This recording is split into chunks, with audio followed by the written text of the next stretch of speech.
Good morning, good afternoon, and good evening to participants in all continents. It is amazing that our voices echo in all corners of the globe.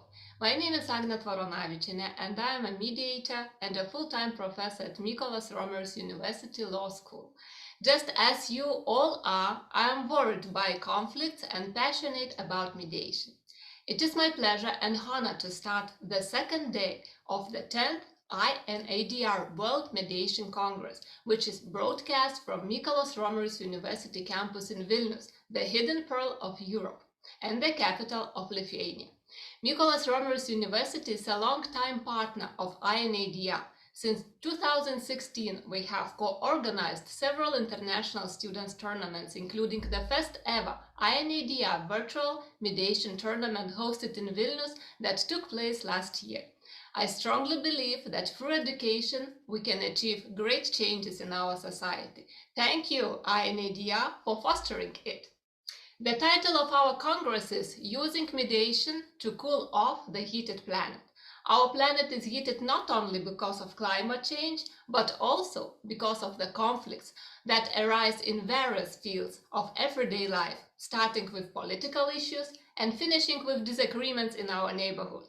I wish you all to continue fostering respectful and nonviolent collaboration through mediation, even in the most difficult situations. I am privileged to invite the president of INADR, Mr. Denis Favero, for a welcome speech. Thank you, AGNŽ. Good morning, good afternoon, and good evening. Welcome to day 2 of the World Mediation Congress of the International Academy of Dispute Resolution. This year marks the 20th anniversary of the Academy. Every 2 years, the Academy presents a World Congress, which is an opportunity for mediators, educators, lawyers, jurists, legal professionals, students, and others interested in dispute resolution from across the globe to convene and discuss topics of interest. This Congress is unique from other past World Congresses in that this one is convened virtually and is available literally to a global audience.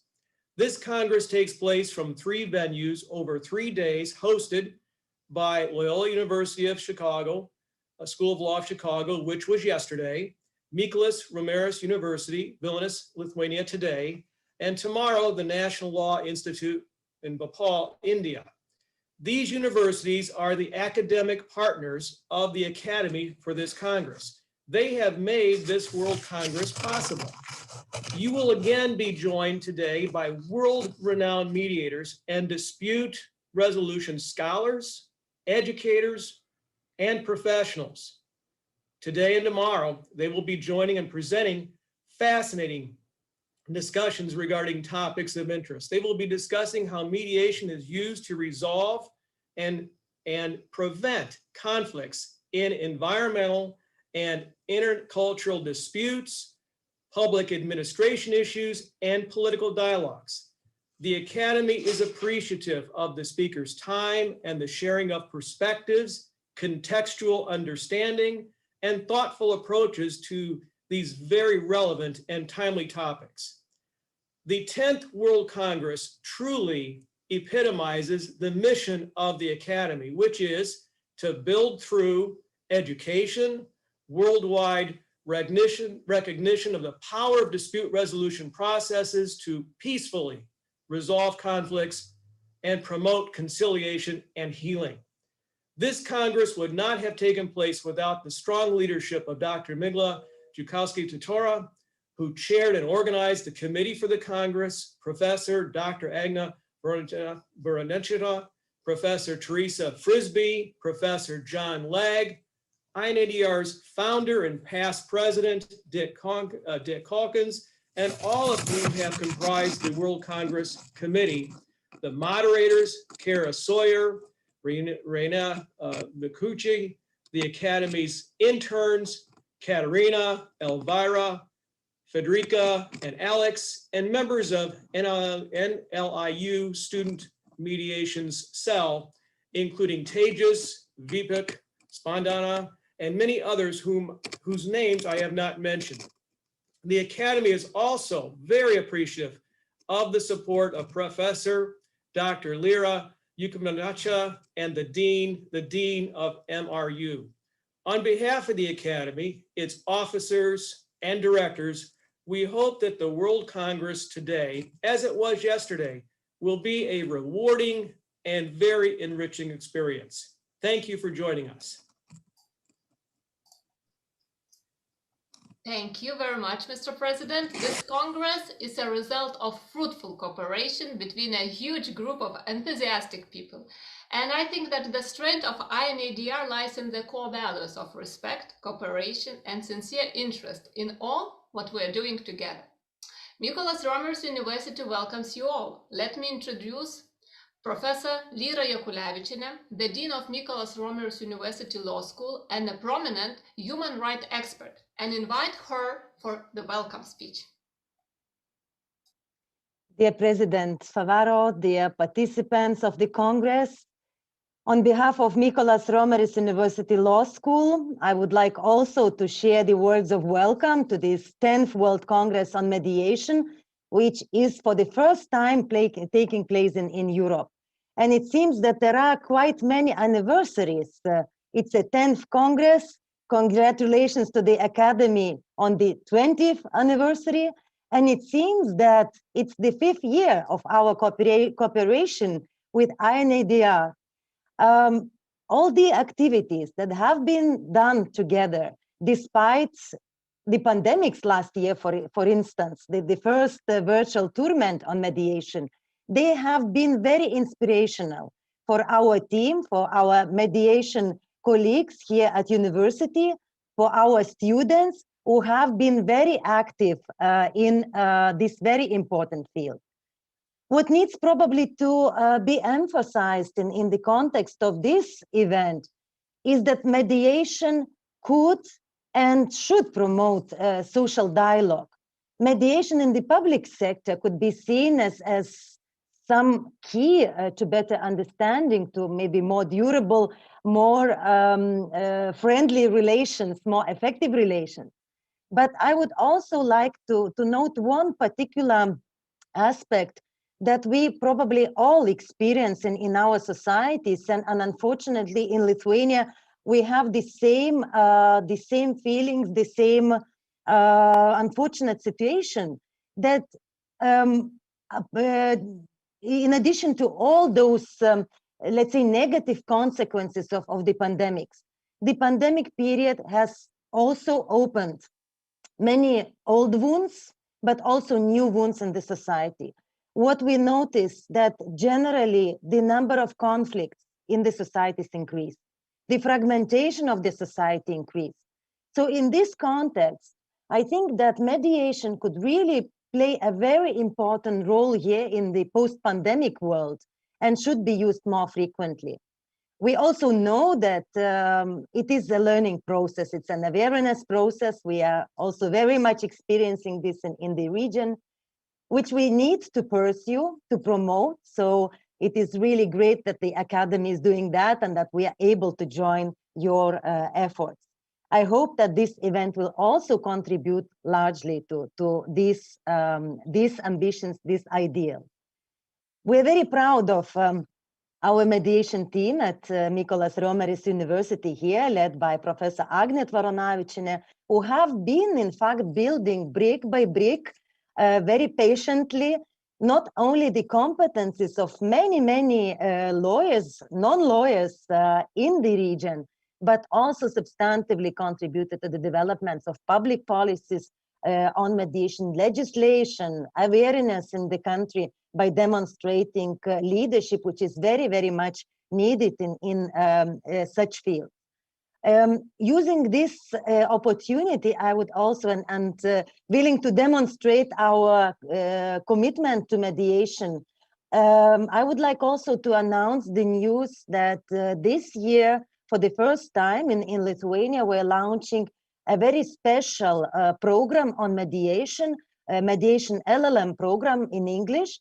And it is special because it is designed for professionals, for lawyers, for non-lawyers, in order to share the know-how and practice the skills together with our excellent mediation team and our partners who are also involved.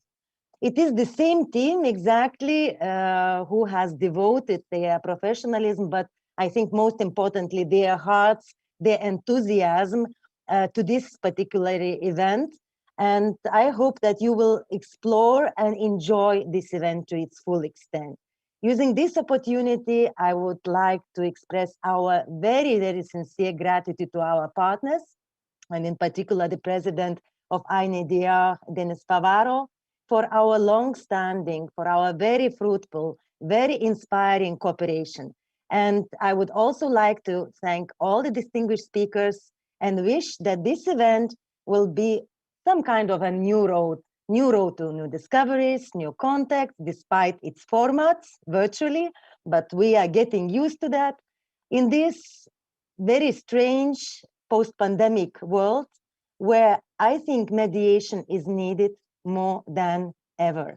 So best of success to this event, and let's do what we can, each of us individually and as organizations, to promote mediation as a tool for social dialogue, as a tool for reconciliation in this difficult period and post-pandemic period that we are going to experience.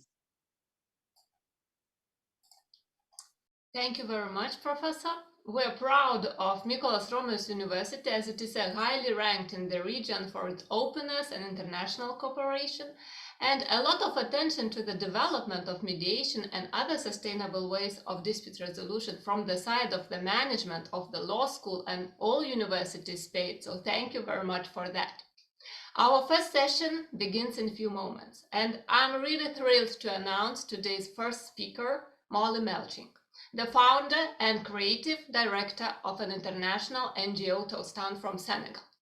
After reading about her impressive achievements in rural communities of Africa, there is no doubt about Melinda Gates' choice to present her as one of the most influential activists whose activities confirm that empowering women changes the world.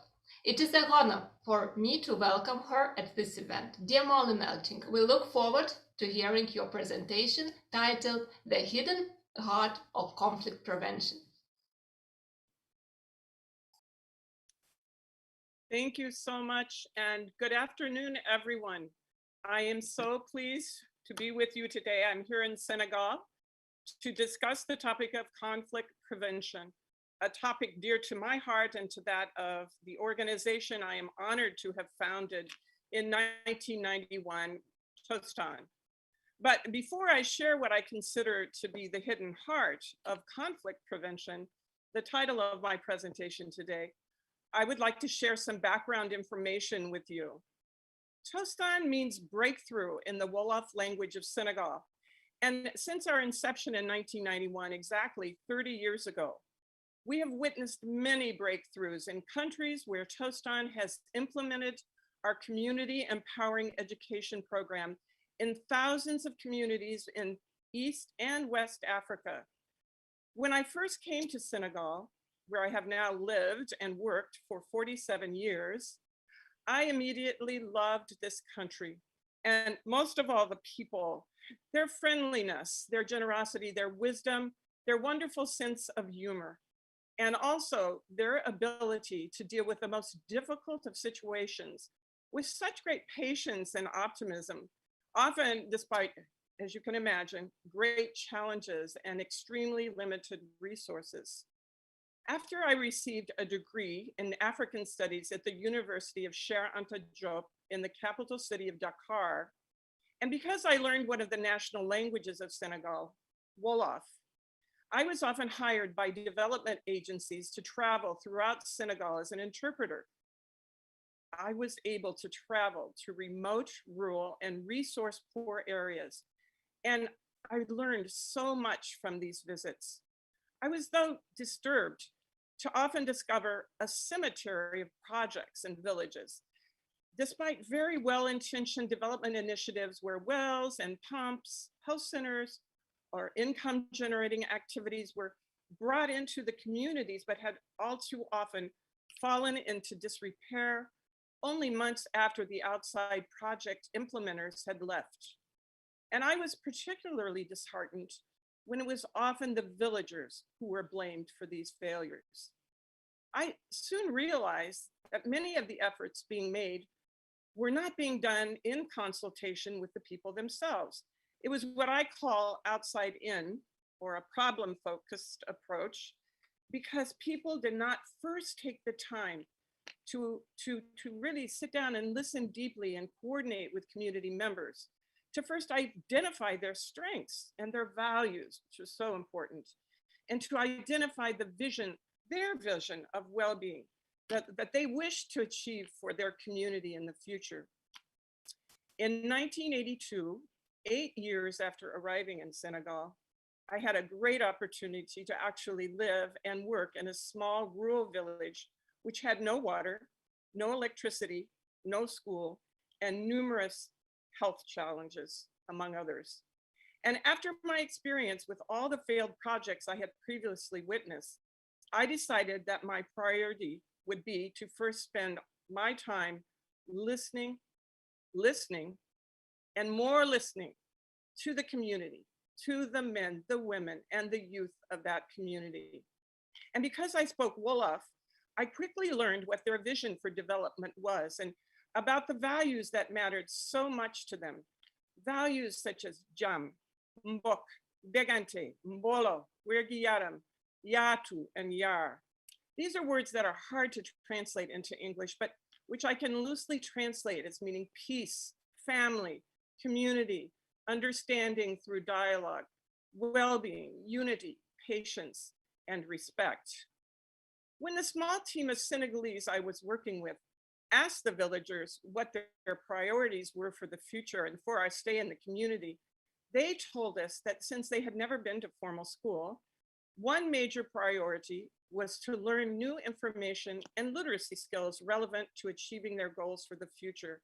So together, we co-created a basic education program in their own national language, not in French, which, although being the official language due to French colonization in Senegal, none of them spoke.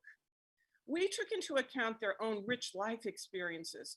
We studied the ways that they had learned the knowledge and skills they had already acquired. And we included subjects in our curriculum that interested them the most, such as health, hygiene, and the environment, along with the skills they felt would help them to successfully implement any future projects. For example, skills of reading, writing, math, collective problem solving, and project management. Again, I want to emphasize always in their own language. This turned out to be the first iteration of what we now call the Tostan Community Empowerment Program, initially developed in collaboration with these wonderful villagers. The goal of the program was to create a model of working with communities in which they themselves were leading and would own their progress and development. And that started by building on their many capabilities and experiences, asking them to identify their vision and values for their future, as well as their major priorities, and then building on their strengths and providing the new knowledge and skills that they would need to lead, manage, and sustain their own development. This program turned out to be very successful. Our materials and our approach were suddenly in demand by other rural communities, and then donors started seeing in this integrated education program a way to prepare communities to be able to manage and sustain different projects in health, education, agriculture, and income generation. Then, after 7 years of implementation of our program in hundreds of communities in Senegal, a change in our curriculum led to what we experienced as a small revolution taking place in communities, which came as a great surprise to all of us at Tostan. Let me explain.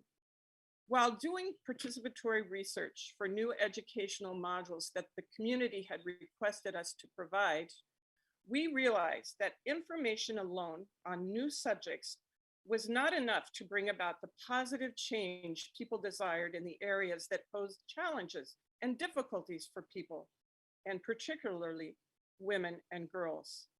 For example, our interview results revealed that women suffered from domestic violence, family conflicts, ethnic discrimination and disputes, and harmful traditional practices that were preventing them from achieving the peace, harmony, health, and well-being that they so desired.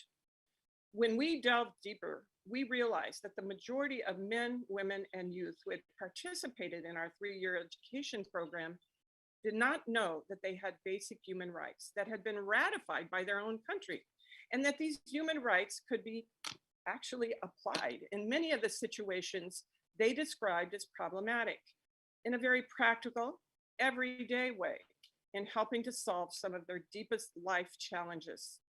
Tostan got busy, studied human rights instruments, including the African Charter on Human and People's Rights, instruments which often use legal jargon that is really too difficult for a lot of people to understand. So we translated the articles into very simple principles, what we often call, because sometimes people are sensitive about using human rights, we call them principles for human dignity.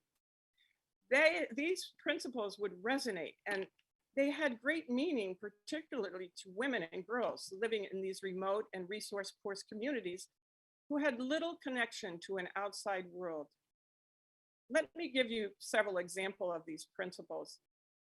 Everyone has the human right to voice their opinions in public and participate in decision-making. Everyone has the human right to peace and security. Everyone has the human right to be free from all forms of discrimination. Everyone has the right to be free from all forms of violence. Everyone has the right to vote, but also to be elected, even women. Everyone has the right to education, just to name a few. And with these human rights, we also included discussions on responsibilities that were linked to each of the rights. In Senegal, the population is 94% Muslim. So we worked with imams and religious leaders to ensure that these human rights principles were aligned with the teachings of Islam, and made sure that the religious leaders were aware in all of the communities where we worked, that these human rights were intended for all people, women and children, yes, but also men, so that they felt included. And because they had been included and because they had been consulted in the process from the beginning, they became supporters of the program. We used drawings, role play, and theater in the education sessions to help people better envision how these human rights principles could be used and applied in their everyday life. In class sessions, women practiced and rehearsed how to calmly and with empathy, yet firmly and with confidence, advocate for respect of these human rights with their husbands, their relatives, and with local authorities. Again, we made sure they shared with their husbands that these were not just women's rights, but also their husbands, men's and children's rights as well. Human rights that needed to be respected by all. And we soon found out that these seemingly simple principles, human rights, enshrined in a more academic way in the many international human rights instruments, were more powerful and life-changing than we could have ever imagined. When we implemented this new module on human rights and responsibilities, we were totally taken by surprise at what happened next. And what happened next directly relates to the topic of this World Mediation Congress, conflict prevention. In 1997, after the first year of implementation of the human rights module, I received a letter of gratitude from the chief of police in a small town north of Dakar, thanking Tostan for the wonderful work the women from the Tostan class were doing in the community, thanks to their regular mediation of some conflicts in the community that had previously led to frustration, anger, and even violence, and which would previously have been resolved only before a judge. I was taken aback because we had not taught mediation skills in our module. And I was surprised. So I went to the village. I visited to ask how the women had achieved such notoriety. And they explained it was simple. They were using their new knowledge of human rights and responsibility to reason with the parties in conflict. They used their new communication skills, learned and rehearsed in the program, and when they found out that they had the human right to speak out and voice their opinions in public, they decided to volunteer their services to help with many conflicts that arose in their town. They also held community meetings to discuss the importance of dialogue to prevent conflicts arising in the future. They were extremely proud of the new roles of mediators and peacekeepers they were now playing in their community.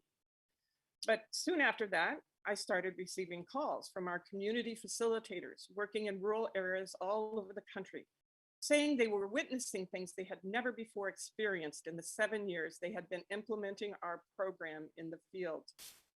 They explained that women were calling on their religious and traditional leaders to intervene with them in cases of violence against women and children, citing their human right to be free from all forms of violence and their responsibility to act when they saw others being abused. Also, many communities had on their own formed peace communities, which included both men and women to mediate long-standing feuds between families and promote peaceful dialogue to end disputes between husbands and wives, co-wives, neighbors, and even nearby conflicts. Participants held events in their communities and even traveled to their interconnected communities to share their new knowledge of human rights and responsibilities. And what was really interesting was that they would make it known publicly that dialogue was now the only accepted means for conflict resolution, and that whereas previously, violence was always forgotten, oh, we'll forgive you, it's okay, don't do this again, and then of course it would happen again. But now they said it would no longer be accepted and community sanctions would be applied. When we asked one man how his community could end deeply entrenched practices like this so quickly, he explained that people actually knew in their hearts that violence was not good, but it had become so normal, so normalized in their community that they had just accepted it as what we do. No one had previously dared to call a meeting to discuss together about whether these were good practices and whether they were in an alignment with their deeper values and their religious beliefs. He said that the community discovered it was actually possible to change things for the better, because what was most important to them was, having really thought about what their deeper values were, really it involves community, peace, and harmony. And they realized that this violence was not helping them to achieve that. As one of the Tostan participants once wisely summarized, with new information and dialogue, practices can change, values are eternal. Then, in 2009, the community management committees that were established, we always establish a community management in communities where we implement our program in Senegal, but now by 2009, we had extended our program to other countries in West Africa, to the Gambia, Guinea, Guinea-Bissau, Mali. And we therefore did further training on how people could better prevent conflict and mediate in conflict resolution sessions. And the community management committees had asked for this support because they were now often called to intervene in numerous disputes. And so they felt like they needed just a little bit more training, and we're hopeful that we could support them. To meet their need, and with support from the Swedish International Development Agency, Tostan conducted extensive participatory cross-border research because we were going to be working in Gambia, Senegal, and Guinea-Bissau, which are linked by language and traditions and culture. And we developed a curriculum for a new module called Promoting Peace and Security. We particularly sought to reinforce positive African mediation techniques first, which are both used at formal occasions and often in everyday practice. For example, one that was often cited by those we interviewed involved their use of joking relationships that exist between certain families or between ethnic groups in West Africa, between families or the ethnic groups. And in conflict disputes, people pointed out the importance of reinforcing the strong bonds that exist between certain families and groups who have for centuries shared an obligation to make sure that all the insults which are allowed in these joking relationships remain just that, jokes, teasing, and lots of laughter. They are constantly reminded that this relationship involves obligations to promote peace and understanding and never misunderstandings or fighting. The existence of this close bond has been used to help prevent conflicts between the groups and greatly encourages compromise when any disputes do arise. We also promoted the African tradition, of course, of dialogue.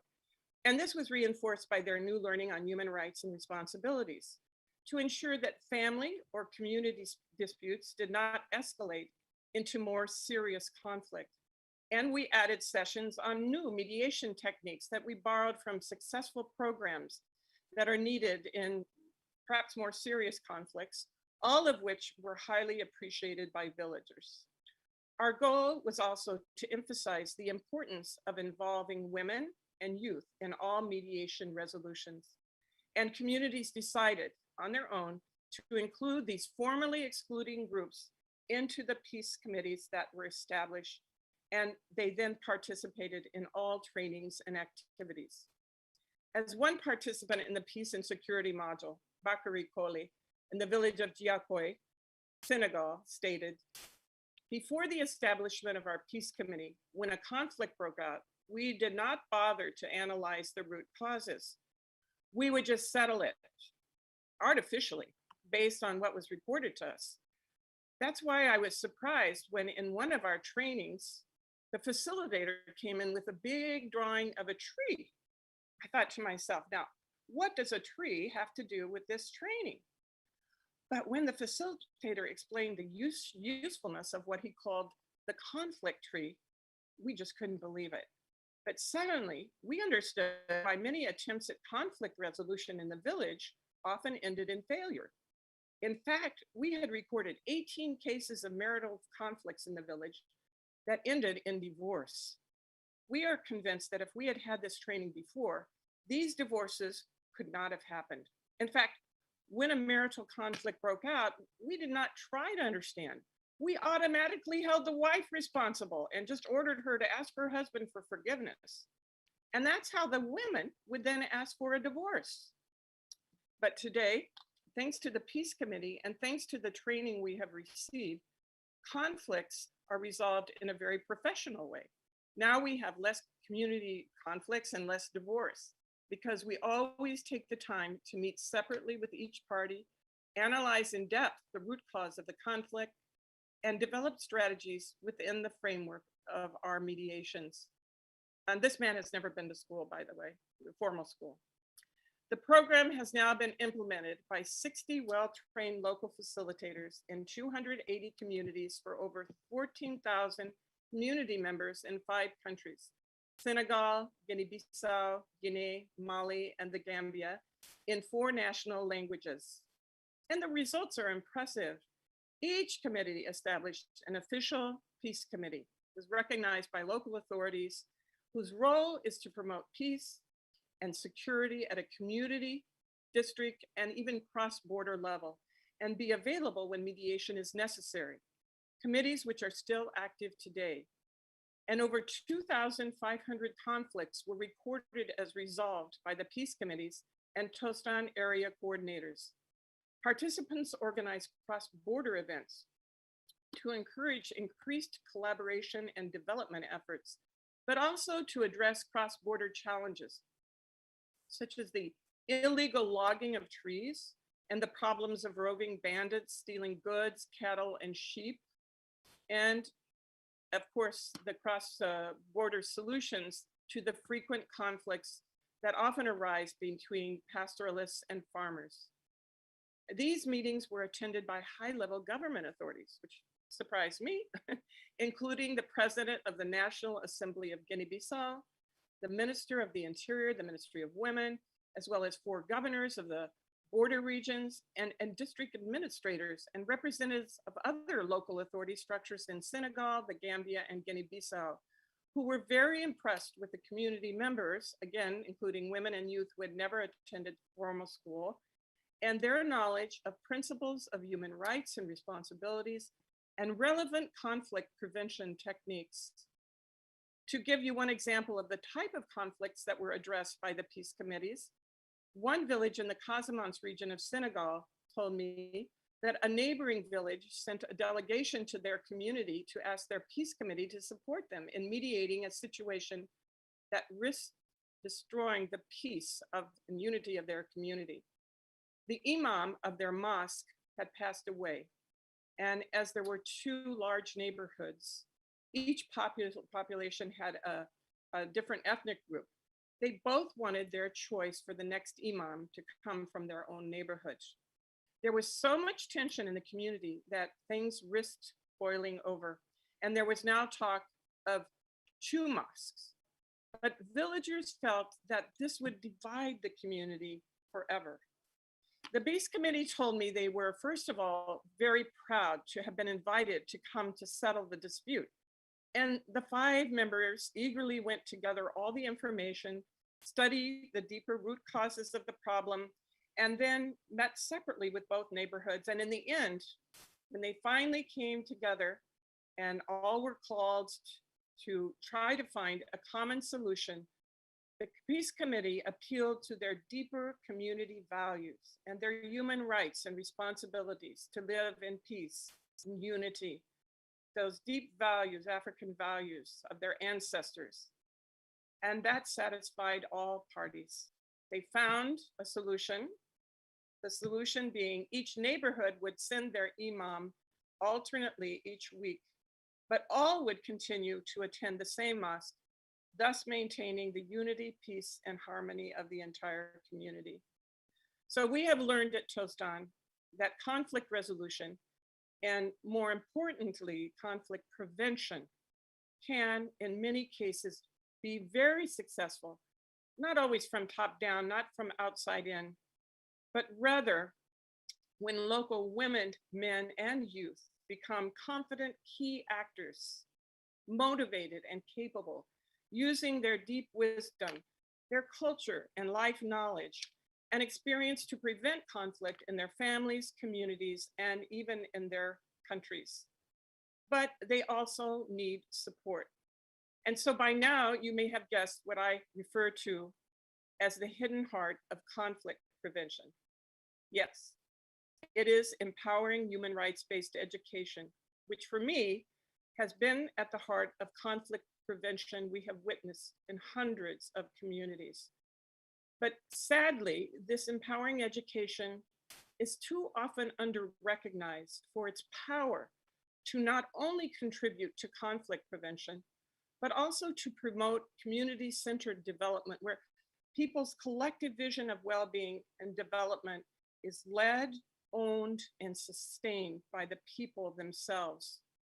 For me, this gap in our global approach to social transformation represents an opportunity to experience the blossoming of human rights knowledge and action by whole communities at the local level, leading to hope for the prevention of future conflicts on a large scale.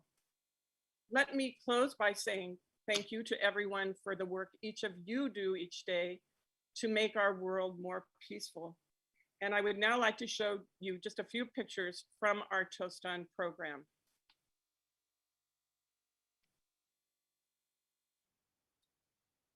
May I share my screen? Okay. Whoops. Oh dear.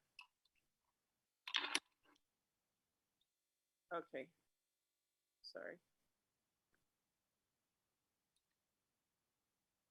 Can you see that? I've called this conflict prevention through community empowering education, the case of Tostan. You see the people meeting in the group. I'm just going to go through these quickly. Here we have the poster that we use in the communities to promote the human right to peace and security. Sitting under the tree, the baobab tree, around their huts with women, men, and children, representing peace in the communities where we work. And this is the human right to be free from all forms of violence. At Tostan, we always put positive images because we have realized that negative images, like someone hitting a woman or beating up a child, these are the wrong images to promote. We want to promote the positive so that people will be inspired to put this on their wall and show that when there are conflicts, it's wonderful to be able to use traditional African mediation techniques of solving those issues. And this is an example of participants as they share their human rights, not only in class, when they learn them, that they go and share with the entire community. And they use a lot of theater to encourage discussion and debate among other participants. And it's an implicit way of bringing out community problems, conflicts, without directly naming people. And that has worked so well because then people recognize in these plays that they actually have been, they are actually at fault and suddenly realize they need to change. This is one of the events that was held in the south of Senegal. It was an inter-community event to raise awareness on the importance of the values of peace and security and the need to work on issues that were not allowing them to have that right respected. Here, a young girl explains the importance of the human right to peace and security at a cross-border event, the one I was talking about between Gambia, Guinea, and Guinea-Bissau. And here's a great example of a peace committee from Bagaga, Senegal. You'll note that there are 3 women and 3 men. One of the is probably the imam there or an elder, and there's a young man also. So they're all represented, and they're all very proud of the work they're doing to promote peace. And just to end, well, almost, the peace, here's a quote from one of the women in the peace committee. The peace committee has helped me a lot. Before, I didn't know that there were steps to follow to make a good mediation. We did not know, for example, that we had to meet separately with the parties before bringing them together. Today, thanks to the program, we are very well equipped to conduct mediations, and we feel capable of preventing conflicts and resolving them also.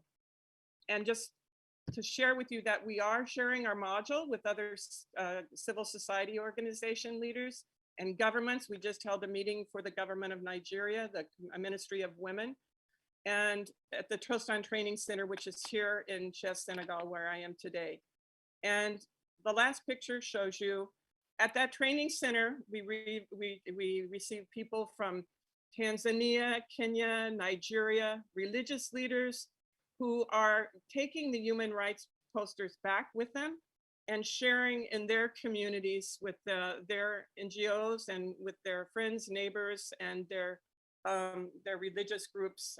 You have the Nasfat network of religious leaders in Nigeria in the middle, and there's Somaliland on the other side. The women drew their own pictures, the right to vote and be elected. The 3 women you see all ran for parliament. So I want to thank everybody for listening, and I look forward to any questions you might have. Thank you so much for your great presentation. As we all heard, the Tostan non-formal education program puts rural communities in charge of their own future, and there is no doubt that it should encourage to create long-lasting transformations. Tostan, we already have learned that it means breaking through. Thank you for explaining it. And my question is, what new walls to break did appear in the way of Tostan in this pandemic area? Any new challenges for your organization in the pandemic era?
on our website for anyone who wants colorful drawings of villagers, because we found that there weren't enough materials for rural villagers relating to the best practices for prevention.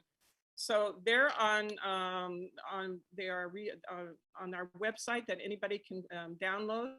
And we did two, one on the coronavirus, the COVID, the causes, prevention, and the other one is an Islamic perspective on the pandemic. And again, anybody can download that material and share them with the communities with which they work.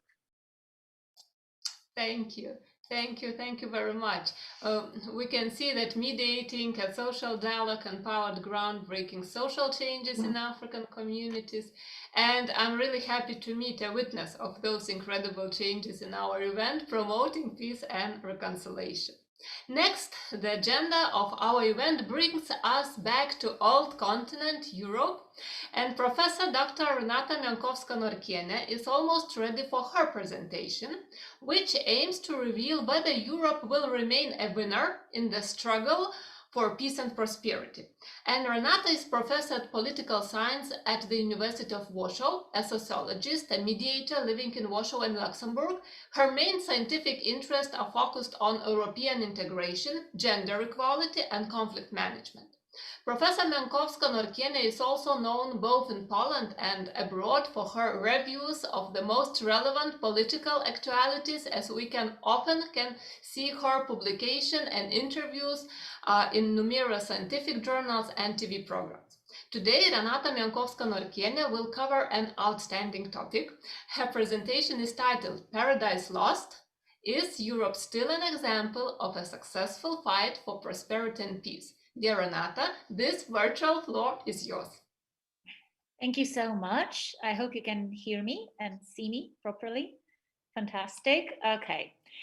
So thank you very much for this invitation. It's an honor and a kind of responsibility in any case, because I'm going to speak about the role of basically the European Union, not necessarily Europe as such, because the EU has been playing crucial role in, let's say, cooling off the heated, at least this part of the planet.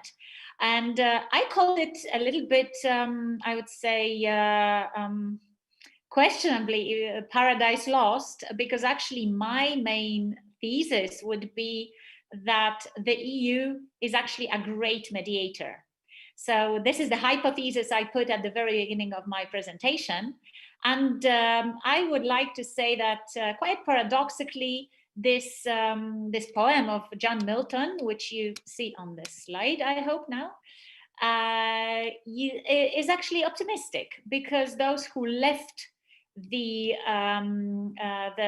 paradise, they have the whole life ahead and the whole world ahead, actually. So the EU is not paradise lost. I'll tell you more. It's really a great mediator that uses, I would say, quite standard means to manage conflicts that do and most probably will also appear on its territory. But let's begin with the fact that maybe you don't remember that, but in 2012, the European Union has won a Nobel Prize. And even if it's already 9 years since then, and a lot has happened, we mustn't forget that it was a moment of appreciation of what actually the European Union does for its citizens. And I would like to make it clear, for its citizens, not for the member states, because it is the single organization in the world that really does care for citizens as, let's say, consumers, as subjects of human rights, and so on and so forth. And then you can see on this slide, Herman van Rompuy, who and his two colleagues from the European Commission and from the European Parliament, who take this award. But apart from them, there were also young people who won a competition and who presented their vision of what peace actually is, and why they are grateful to the EU that this peace is actually there. So here you can see those 3 slides. And by the way, one of the girls was Polish, so same origin as me. And yeah, I will shortly quote Herman van Rompuy just to put some framework over this whole peace story in the EU. So what a bold bet it was for Europe founders to say, yes, we can break this endless cycle of violence, because the 2 world wars were definitely that. We can stop the logic of vengeance. We can build a brighter future together. A lasting peace, not a frosty ceasefire. To me, what makes it so special is reconciliation. So the European Union has actually perfected the art of a compromise, no drama of victory or defeat. And at least this is how the EU is trying to has been trying to maintain the narrative.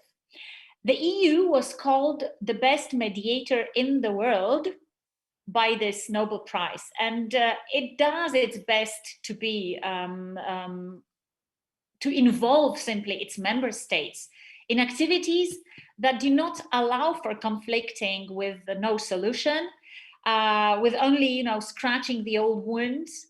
The recent EU activities in the field of protecting the rule of law, the democracy, they do show actually that the EU has created an atmosphere within which it is even awkward to argue without a constructive and open approach.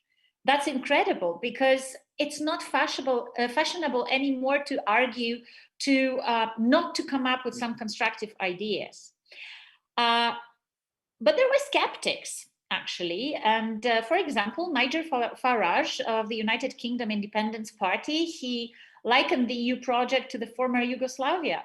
And he said, rather than bring peace and harmony, the EU will cause insurgency and violence, he said. But he wasn't right. So you might not know that. But on the territory of the EU, there has never been a war. For almost a century, we managed somehow to maintain this unique situation. Moreover, we try to export this to the world. And I'll give you an example. In this post-pandemic reality that we have been facing, actually, it's still a kind of pandemic and post-pandemic at the same time. The European Union, together with the United Nations organization has foreseen around 500 million euros to support fight with domestic violence.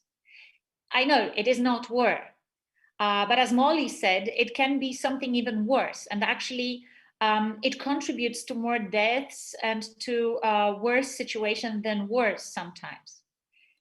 Isn't it a confirmation of the EU's roles as a family mediator even? Because domestic violence is definitely one of the really circumstances under which, let's say, mediation should be particularly careful, and mediators should be particularly careful.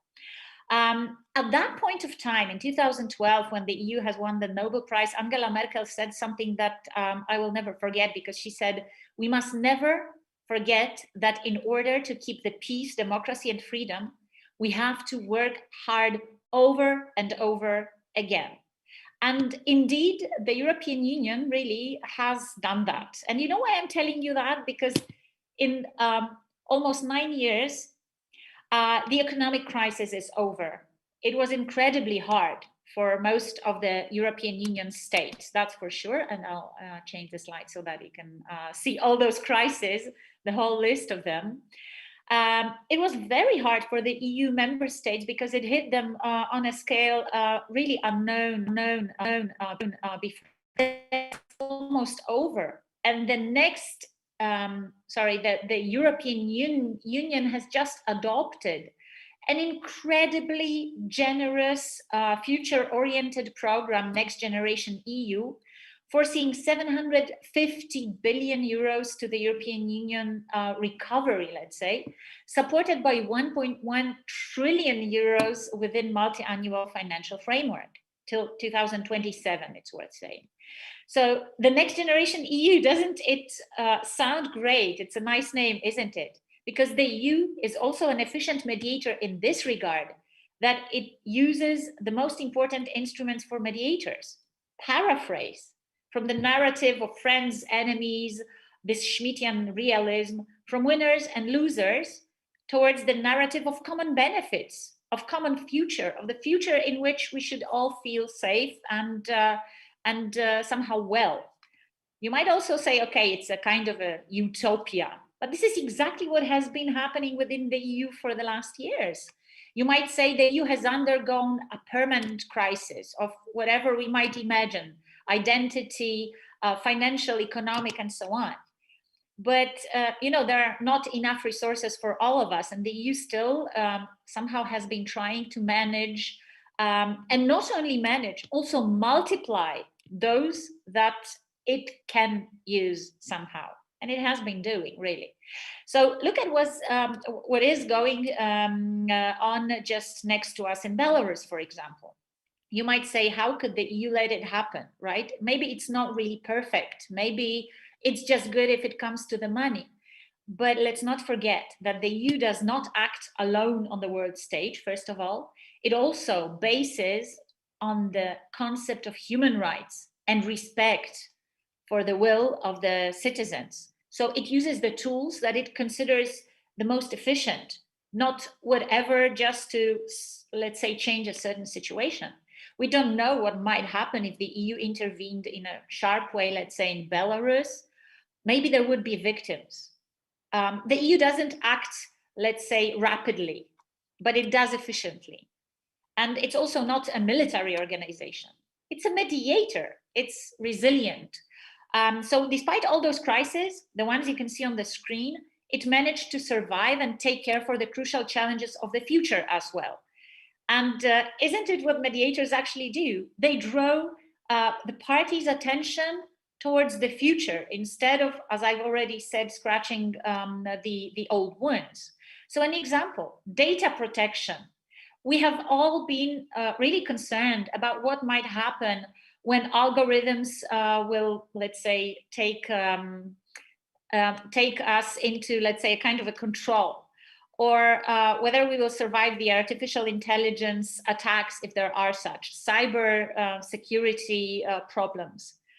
Well, the EU has not only tried to regulate that, but it also exported those regulations to other parts of the world, to Australia, to Canada, to the United States, and even China. To some extent, they use some of the European Union's, let's say, patterns and benchmarks. So, of course, we do that with the EU does it with a lot of protection towards human rights. It cannot just be done, without taking into consideration lots of various factors. But this is what the EU has already been doing. It has been facing and dealing with the crucial challenges. And this is cooling the heated planet. But it's only about cyber protection. It's not only about, let's say, challenges in digital sphere. But according to a survey conducted before the pandemic in 2019, Europeans are increasingly concerned about the state of the natural world in an overwhelming consensus, because 96% of all the Europeans, among 27,000 of those that were asked, interviewed, they said that the EU and themselves, they bear responsibility for protection of nature. And this is also an essential, let's say, level for tackling the climate problem. The pandemic has obviously a little bit changed that, because there are other concerns involved as well. But still, a majority of the EU citizens really considers this cooling of the heated planet a serious challenge for the EU. So the EU, it plans at least till 2050 be ecologically neutral. That's incredible, because this is, although it's really ambitious, I would say, it's also something that gives a chance to somehow cool off the heated planet. And coming to the end slowly, yes, we have been facing this coronavirus pandemic that has a little bit slowed down, let's say, all those efforts to deal with external support for those areas like the Middle East, where we do really, well, let's say, face the war and a very difficult situation. And the EU might try to do something together with NATO, that the majority of the EU states also are members of. But let's not forget that, again, we have to first make ourselves comfortable or face those challenges and deal with those challenges that we have been facing here. Furthermore, within the EU, there are also solutions elaborated that then, while being exported, they also cool off somehow those heated areas where there is war. There are also political pressures which are not visible, but they are there. It's all those visits, diplomatic, on diplomatic level. It's all those political pressures. There's also economic pressure. The EU gives the money, but it also can try to, let's say, foresee what the money should be spent on and then manage it and then control it. And this is what the EU has actually been doing. And really one of the last sentences here, there is also incredibly important, and this is what Molly also underlined a lot, role of women in conflict resolution. Why Rwandan parliament is full of women. There is the most, I think there are the most women in the world in Rwandan parliament, because it brings a kind of hope that what happened in the 1990s will never repeat. And actually also raising, let's say, number of women in political sphere, and a lot of effort put to strengthen, to empower women, to strengthen their role in the EU and abroad. It's also something that the EU does. It has been doing that to strengthen also this peaceful and ethical approach. There is even the name that is used for ethical foreign policy. It's feminist foreign policy. And the very last sentence and the conclusion. So taking all that into consideration, the EU is actually a great mediator. It points the parties' attention towards the future. It uses all possible resources to support the parties, let's say, accordingly to what they have elaborated. It also uses different pressures, but they are really, let's say, pressures which make the parties think about solutions they might not have seen at first. It elaborates creative and unknown before solutions. It's also courageous. Politicians, you know, they function from elections to elections. The EU does not have to. There are elections, but, you know, in 27 member states, it's not let's say, easy to get prepared to some elections, one or another. So yeah, the EU is not only a perfect mediator, but it is also a perfect, let's say, picture with lots of options for those who might stay in the conflict. But at the end of the day, and thanks to the EU, they decide to step out and to achieve some kind of a solution. Whether it's more a compromise or a consensus, that's a different story. But yeah, with this thought, I would like to thank you for your attention and thank you for this opportunity. Dear Renata, it's really great to hear your positive conclusion. European paradise is not lost. And since I know you as a great mediator, I would like to ask you a question, just to ask you to share your opinion about like general attitude of Europeans towards process aimed at reconciliation, for example, mediation. Is it true that we live in the continent where people are less inclined to compromise, or maybe it's the opposite? Most of us are open and ready to negotiate. Yeah, that's a very good question, because our continent is not, you know, it's not a homogeneous sphere of loving peace. Definitely not. We are also divided. If we take a look at Belarus, Ukraine, and maybe Ukraine less, but let's say Russia. But our sphere, which is post-communist and post-Soviet, we sort of liked, first of all, giving the others, not because we wanted to, but because we were made to, give the others responsibility for making decisions about us, about ourselves. So we have to first, as a sort of, you know, get used to the fact that we are responsible for our own fate. It's not so easy because it costs us a lot of energy, a lot of efforts, but this is what the EU also makes us do. You know, whenever I hear remarks like, you know, I will not hide it, I come from a country that has undergone a procedure of protection of the rule of law under Article 7 of the Treaty of Lisbon, and which means basically that there are, let's say, allegations against Poland that our government does break the rule of law. And whenever I ask those in the EU, you know, why don't you, let's say, help us a little bit more? They say that's your responsibility. You as citizens have to also take care for, let's say, your own choices. This wasn't so typical, you know, 30 years ago in this part of Europe. The other part, I would say, is quite used to a compromise. I think that both world wars, they taught a lot, the Europeans also in Western Europe, that let's say fighting is not that good for prosperity and peace, and the EU has involved them in so many economic ties that it doesn't pay off simply. So I think this would be this approach. If you meant, let's say, the question of going to courts and this, you know, kind of litigation approach, I wouldn't say it's widespread, but maybe we just need a little bit more responsible leaders and those who have power to remind us that there is alternative to the court. It would shorten the procedures and make us all probably happier. It's just that, you know, it does not always politically sound sexy, because, you know, it's better to say, oh, there are pedophiles, there are beasts and so on, and we have to, you know, strongly fight with them. This is a kind of still, you know, moving our imagination more. But even in Poland and many countries, and in particular in Western Europe, this approach towards, let's say, more mediation oriented or related is much better. I can see a positive, and that's the final word, positive change also in private companies, where they understood that employing a mediator or someone who is responsible for conflict resolution in their companies, that it brings profits, benefits. So I hope that this will also be included in programs of political parties that will also make proper changes. I know Lithuania is one of the best examples of doing so. So hopefully we will follow your steps and go your footprints.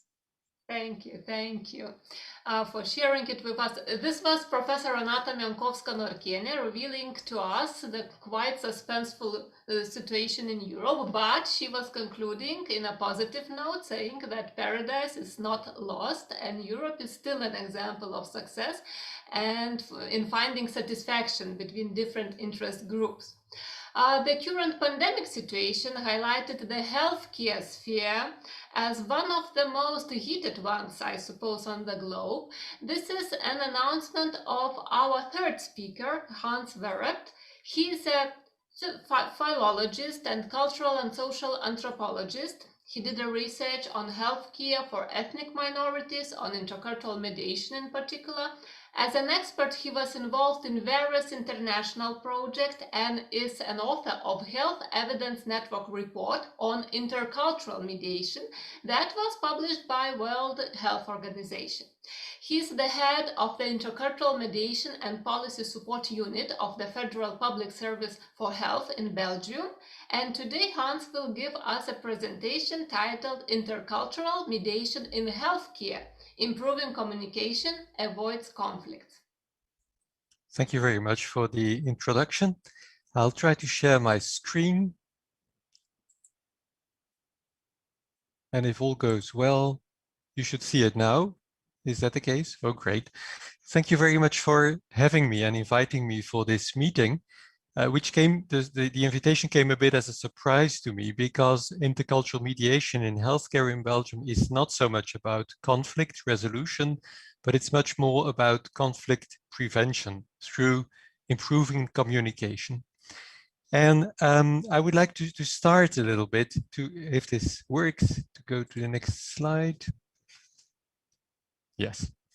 To start to say a few words about how ethnic minority patients are often perceived in healthcare in Belgium today. And I think, although some people don't like it, Europe is of course an immigration country. We have an enormous amount of persons who were not born either in our own country or even in Europe itself as a whole, who are living here and who have of course health needs and healthcare needs.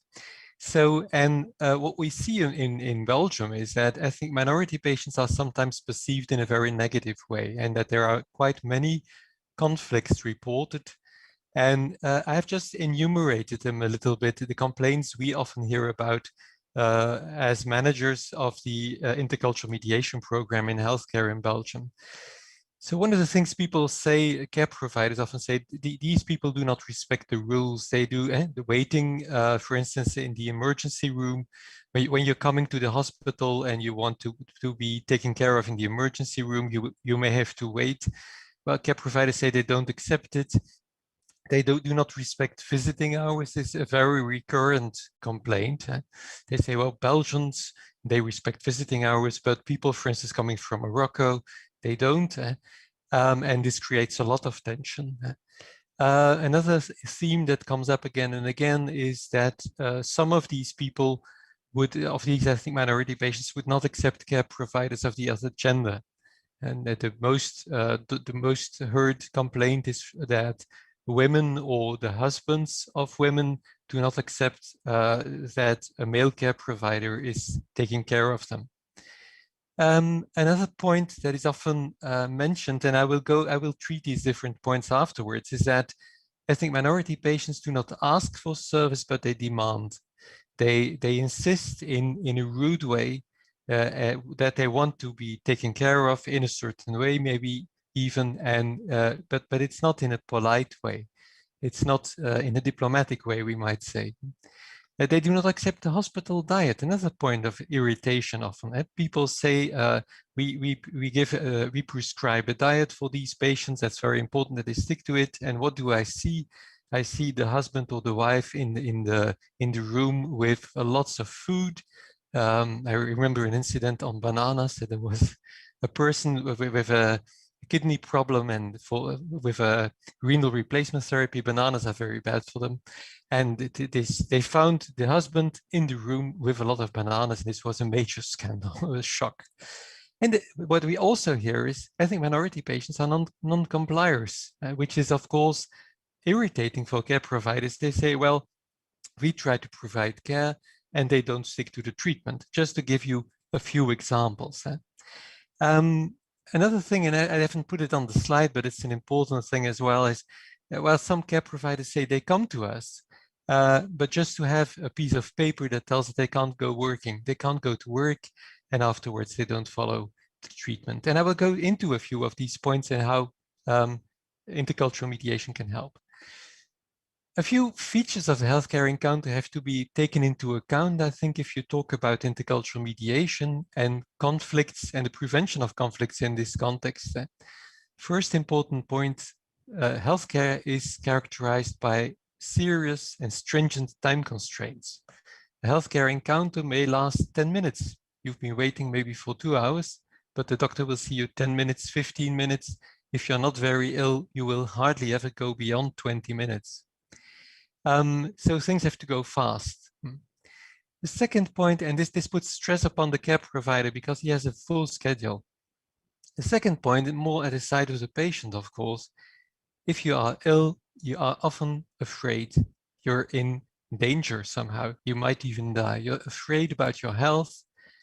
If you don't speak the language, and also even if you speak the language, but you're from a different cultural background, you may be afraid that you will not be understood and as a result will not get the appropriate treatment. You may be afraid of racism and discrimination also in healthcare. Because if you experience racism and discrimination regularly in your life, in Belgian society, you may ask yourself, it might also exist in healthcare. And of course, it does exist in healthcare and not only in Belgium. And this creates stress. Stress, of course, easily leads to conflicts. If we are stressed and afraid, this makes for an explosive mix. At the side of the patient also, there's a lack of health literacy in many cases. Many of these ethnic minority groups have a low educational level. They do not have a lot of knowledge about health. They do not have a lot of knowledge on how to use the healthcare system, what the rules are, how it functions, and they do not always know how to behave in the healthcare system. What is expected? In the healthcare system in Belgium, you're expected to explain concisely, if possible at all, your problem, to be respectful, but also to indicate if you do not agree about the treatment proposed, etc., etc. The rules, it's like a small theater play in many ways.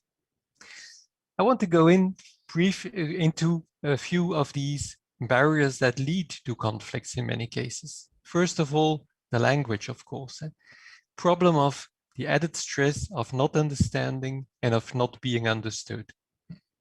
Second point, very important, and this is interesting because some people from Eastern Europe here, or what we used to call Eastern Europe or Central Europe, the element of intonation. If people start speaking another language, they often keep the intonation pattern from their mother tongue.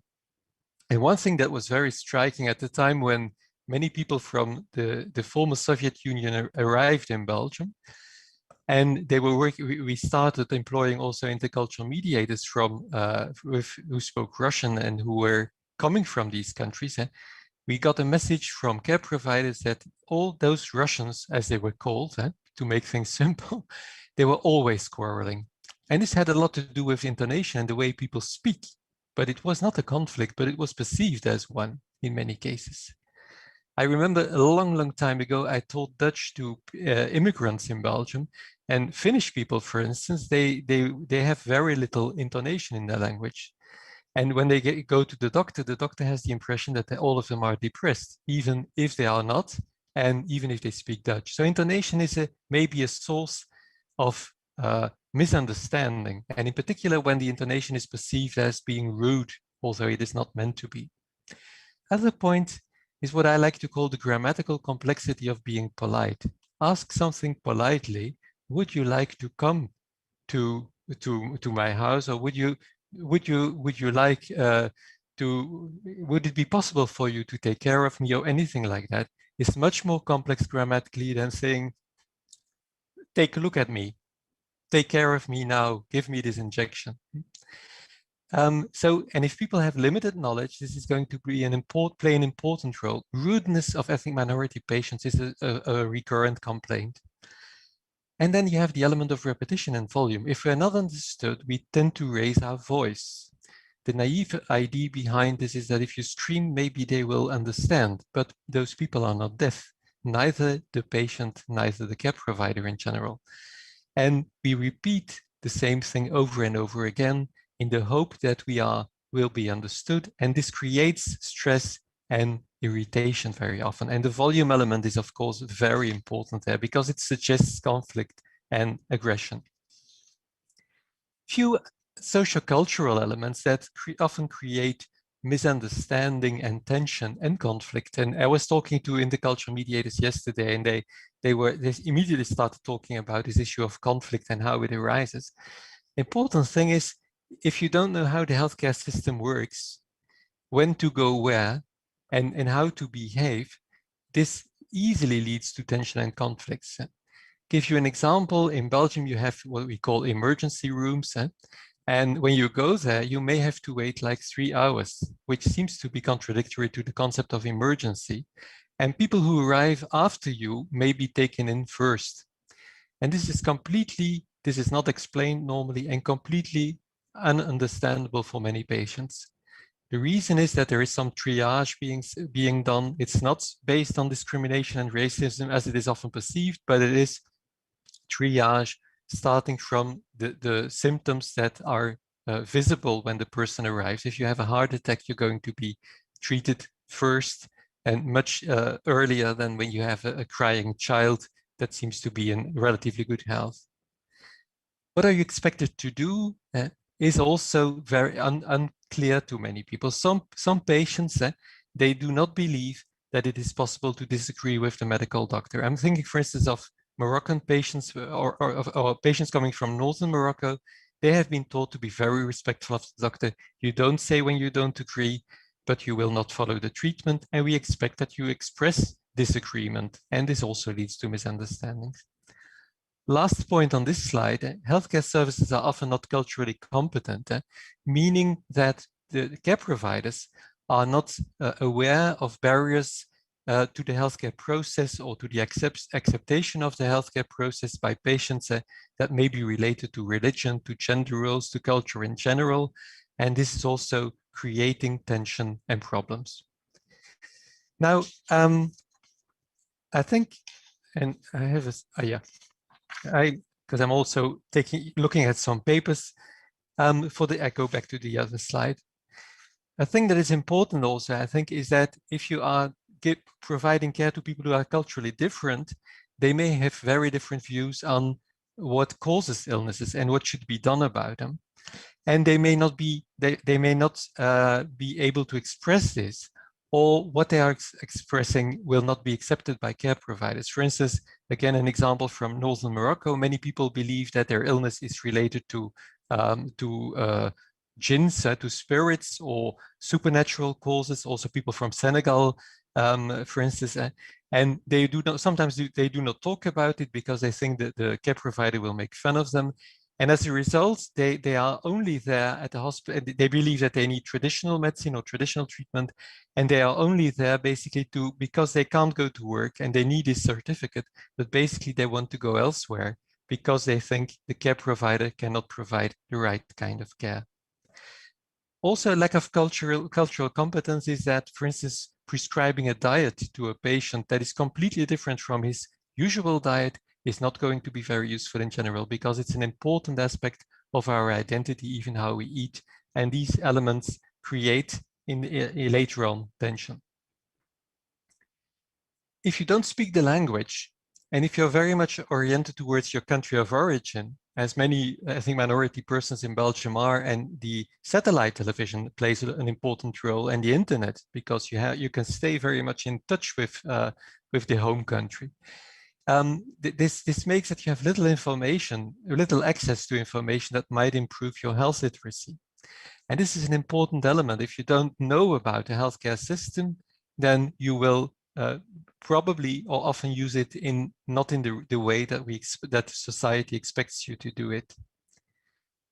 I said there's a lack of cultural competence in healthcare system. Care providers are often not trained to work with a very diverse population, which is so typical of present day Belgium and Europe. For instance, in Brussels, one hospital tells me we see 170 different nationalities every year. And all these elements, they lead to a need for intercultural mediation. So in Belgium, we have over 100 intercultural mediators in the program that we are running. Soon we will have 120. We have them on site in hospitals, primary care centers, and we also have them video remotely in hospitals, primary care centers, and medical services for applicants for asylum. Now, the roles of the intercultural mediators, and this is interesting, and this is, I think, in our model, intercultural mediators explicitly are not conflict mediators. They are people who will help to prevent conflicts, but they are not conflict mediators. And I will come back to this in a few minutes, why we have decided to do this way. Because in some countries, intercultural mediators in healthcare are conflict mediators as well. We have different roles for the intercultural mediators, going from linguistic interpreting, and we call it the ladder model, because we say in an ideal world, we want to respect as much as possible the autonomy of the care provider and of the patient, and intervene as little as possible in this relationship. And if simply interpreting is going to do the job and make it possible for the patient and the care provider to work together in a very constructive fashion and to reach a good goal, then we say to the intercultural mediator, stick to that role, be an interpreter, be nearly invisible.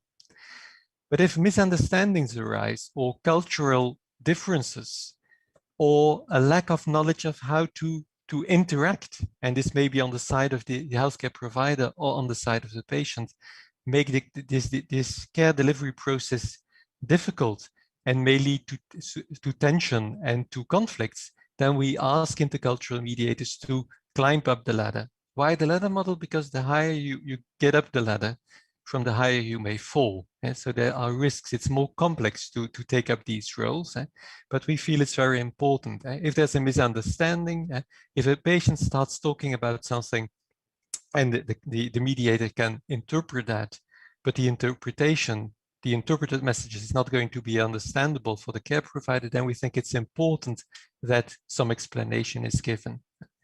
So this is very important for us. And completely at the top of the ladder, you have in red the role of the intercultural mediator as an advocate.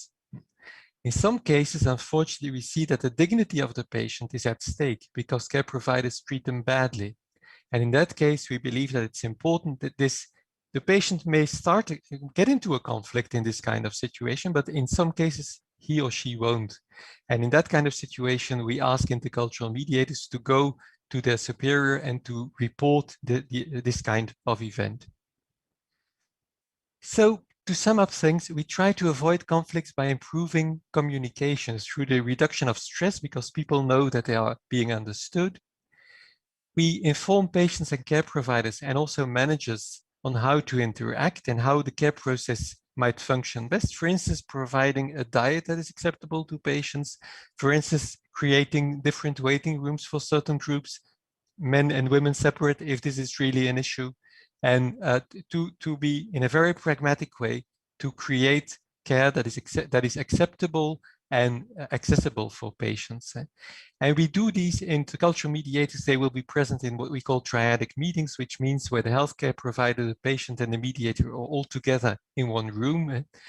But also during one-to-one meetings, intercultural mediators will explain about how the healthcare system functions and will explain care providers what the views of patients may be on the treatment, what worries might be, what barriers to the acceptance of care might be. So the role is not conflict resolution, but prevention. And we ask mediators if there are conflicts to report, to go to the ombudsman and to give to who is there at all Belgian hospitals to deal with the conflict and to resolve the conflict. So not the mediator who's going to do this. And why has this choice been made? Because we are afraid of what we call culturalization of conflicts. We have seen that in many cases, care providers think that if a conflict arises with a Moroccan patient, that this is due to the fact that he's Moroccan, and in very many cases, this is not at all the case. And if you make the intercultural mediator the person to resolve all these conflicts with Moroccan patients, you suggest that this is a cultural issue, and in very many cases, it is not. We're nearly at the end. The two things I would still like to show. We have a guide for intercultural mediation in healthcare that describes all the roles and also standards for how to interact, how to work as an intercultural mediator in healthcare. It's also available in English, in French, and in Slovenian in a different version because the Slovenian professor translated it. And it gives all the information. You can find it on our website. And if you send me an email, I'm certainly willing to send it to you. And the last thing is that, as was said, we wrote for the World Health Organization a Health Evidence Network synthesis report on intercultural mediation in healthcare that describes the different models of intercultural mediation in healthcare that exist in Europe, and that I would like to recommend if you're interested in these issues. Thank you very much for your attention. Thank you for a very interesting presentation. And as we can see, preventing conflicts by the mediation lead to the great results in healthcare. May I ask you a short question related to the qualification of the mediators working under your program? What are the knowledge, skills, and personal characteristics that you value the most? Yeah. What is very important are the linguistic skills. Yeah, of course, they should be have good linguistic skills. We take B2 level in as well in the mother tongue, as if we can assess it, but for some languages it's not possible, and in Dutch or French. That's very important. Very good communication skills, interpreting skills is very important, and we try to recruit as much as possible people with a paramedical background or a background in social work. And because these, in our experience, are the most effective intercultural mediators. And but the group is, if in particular for groups that have only recently arrived, we have little choice sometimes. For instance, people coming from Afghanistan, we have people who have had a training in other fields. Some have a training in linguistics, for instance, which is less ideal than someone who has somehow been trained as a care provider or a social worker. Thank you very much. Yes, indeed, intercultural communication requires a lot of knowledge and skills, and we wish you the best luck in your great and meaningful work. The first part of today's event will be concluded by the presentation of Anat Cabili, who is a mediator, an attorney, and a facilitator working mostly in Israel. She is often appointed by judges to mediate litigated cases, as well as facilitates large-scale collaborative processes in the public sphere. As today we mostly discuss tensions in the public sphere, Anat is ready to present her speech titled Mediators as Facilitators of Collaborative Problem Solving in the Public Sphere. The title shows us that we can expect a practical approach to mediation in the public sphere. So, dear Anat, your virtual floor is waiting for you. Thank you so much. Thank you so much for this opportunity, AGNÊ and Migle. And thank you for the previous presenters for inspiring presentations. I aim today to shed light on the roles mediator can play in collaborative problem-solving processes in the public sphere as facilitators, which is probably intuitive, but perhaps in other roles that we see in the public sphere, in collaborative processes in the public sphere. I will share some examples of time-limited and ongoing collaborative processes in my country, in Israel, and I will try to address some common critique about these processes because we are all sold on those processes, but there is critique that we often hear, and I think we need to very wisely manifest the added values of those processes and be aware of skepticism. I would like to add three other caveats. As you said, AGNÈ, I'm mainly a practitioner. I've had some teaching and research in academia, but I'm mainly a practitioner. I'm mainly a practitioner working in Israel, and although some or many of the principles are general, we all know that context and culture play a role in any intervention process. And I have no experience in environmental processes, but rather in large-scale processes concerning mostly social public problems, and some of them obviously hitting at least our country, our region, and affecting obviously the world. Let's begin. I want to say that mediation is not facilitation, and although there is a shift that mediators watching us can make in order to become facilitators in the public sphere, I think we need not simplify this shift because there are unique elements in consensus building and multi-party negotiations, which are different than business or family mediation on smaller scales. And also the public sphere is messy.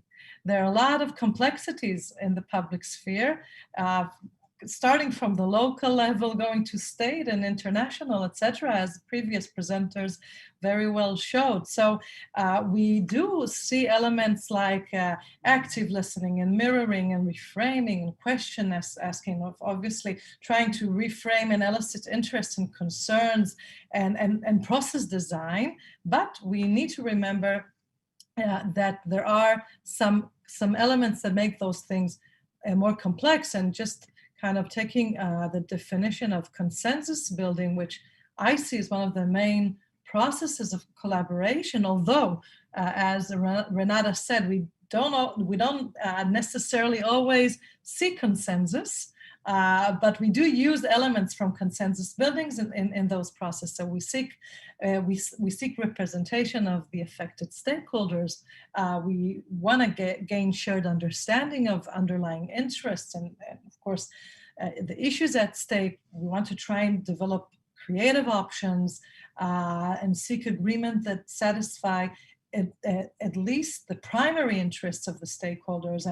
And we know, and I will touch on that then, that a lot of public problems are complex and emerge all the time and change all the time. So we need to revisit and revise agreements as necessary. So in many aspects, this is very, there are commonalities to mediation, but there are complexities, and we want to make sure that we understand them, I think. And I'm talking, I know there are a lot of students who are may watch us now, or maybe in the future. In some parts of the world, it's very early in the morning right now, or it's the morning. So to mediators who want to make that shift, I do want to say that we need to remember the complexities of identifying who needs to be at the table. That's a challenge, and also making it inclusive, just making sure that we don't find those who are very, very similar to us, but rather find, I ask all the time, who's not at the table that should be, and who are their effective representatives, and how to communicate with a stakeholder and elicit their interest. Sometimes you need to do some work with the stakeholders in order to kind of help them and coach them to be as effective as they can at the table. And coalitions is also a part of multi-party negotiation that can constantly change, which also affects the range of deals.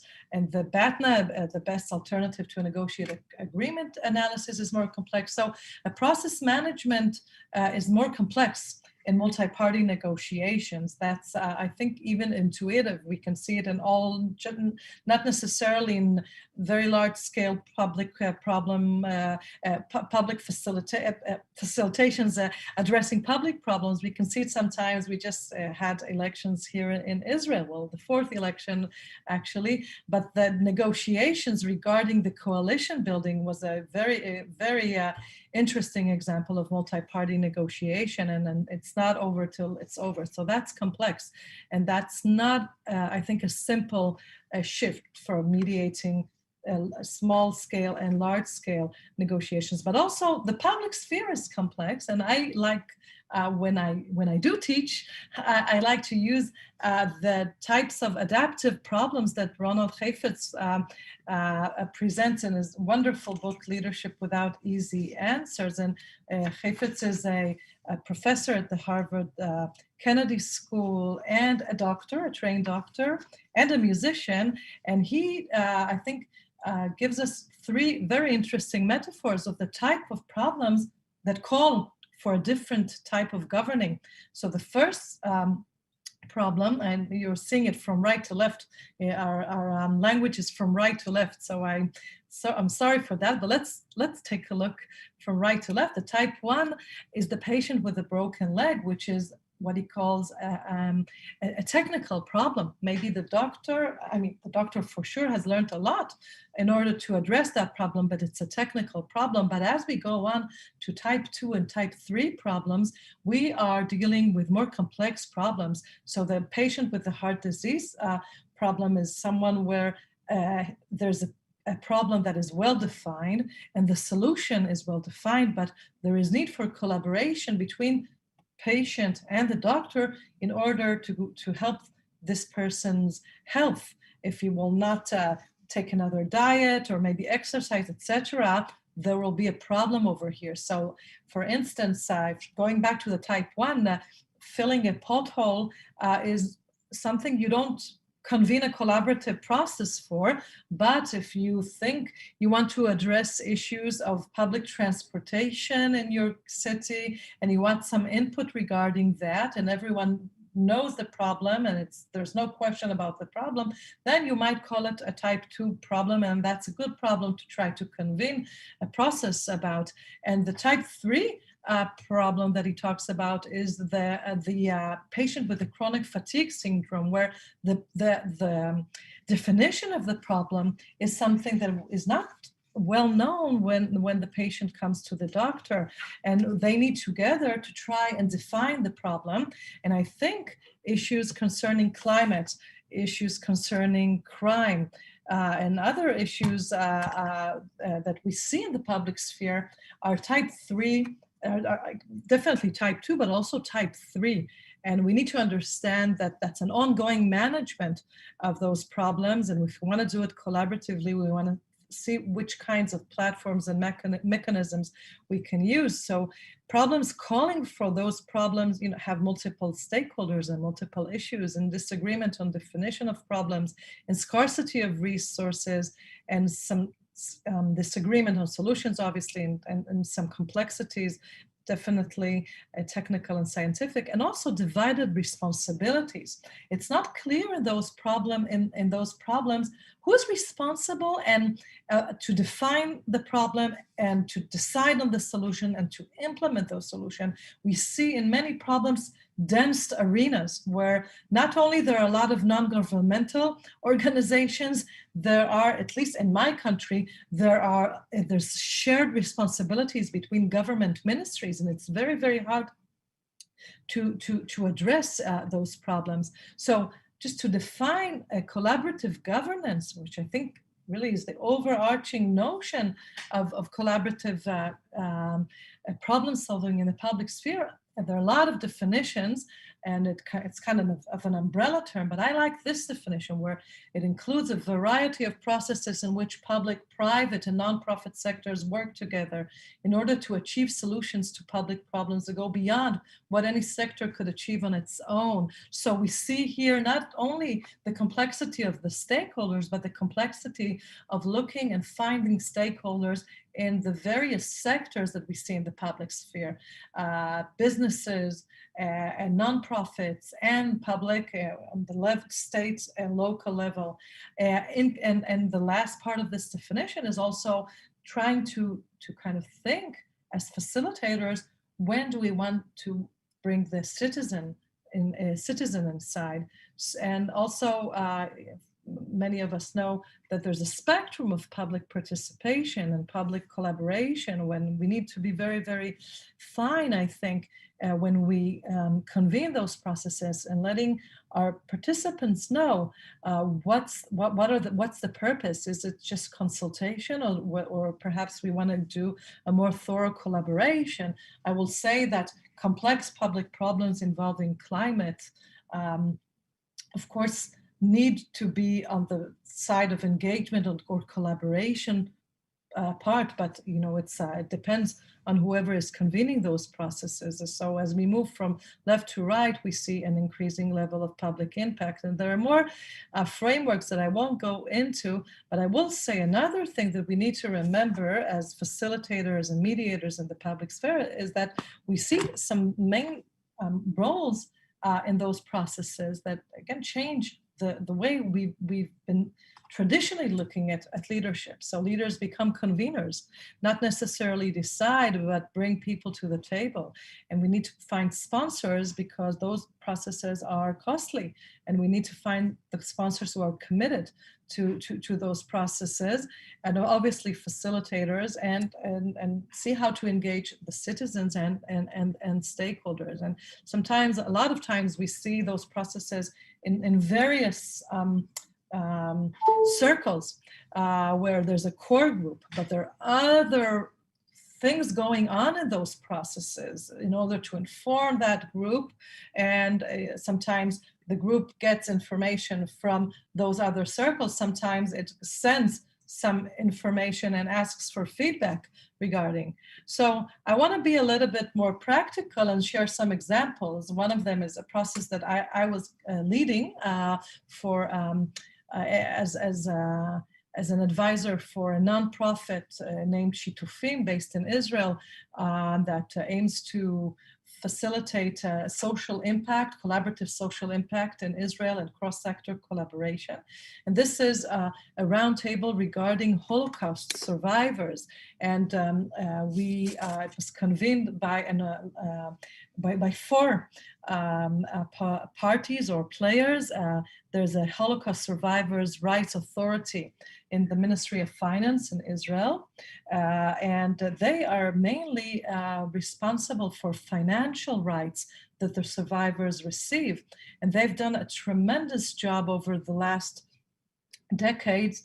And speaking, in most cases, the survivors are getting some support, and in most cases, again, I'm generalizing, they're getting very nice support for their elder life, financial support. But our convener here realized that there are other needs as the survivors grow older, other emotional, social, health needs that need to be addressed.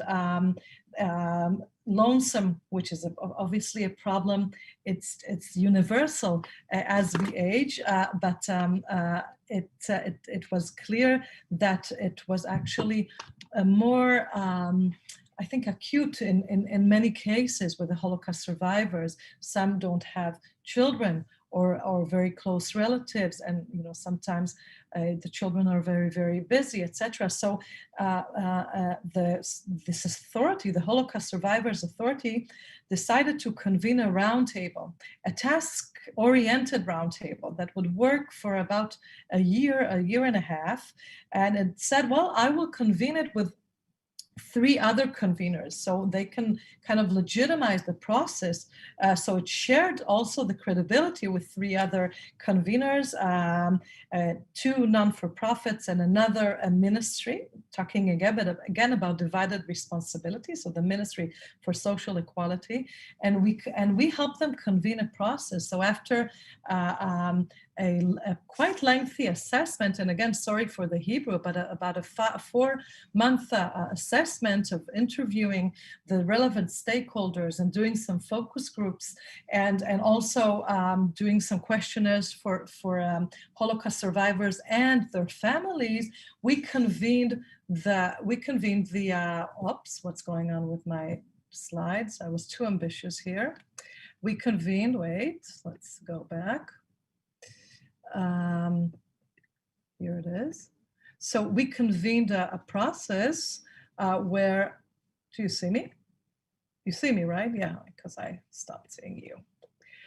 We convened a process where in the middle process, we had about 50 people, which is a lot. So it was quite kind of ceremonial, but in order to make it very practical, we had 2 working groups. One had to address the social problems that manifested in the assessment and also in the ceremonial kind of convening of the plenary. And the other had to address problems regarding managing health needs of the survivors. So working with those task force with those working groups over a year, and going back to the plenary, to the large roundtable, with the input of the second circle, which were other professionals working in this field, in this arena, and the third circle, which was the Holocaust survivors and their families, we were able to bring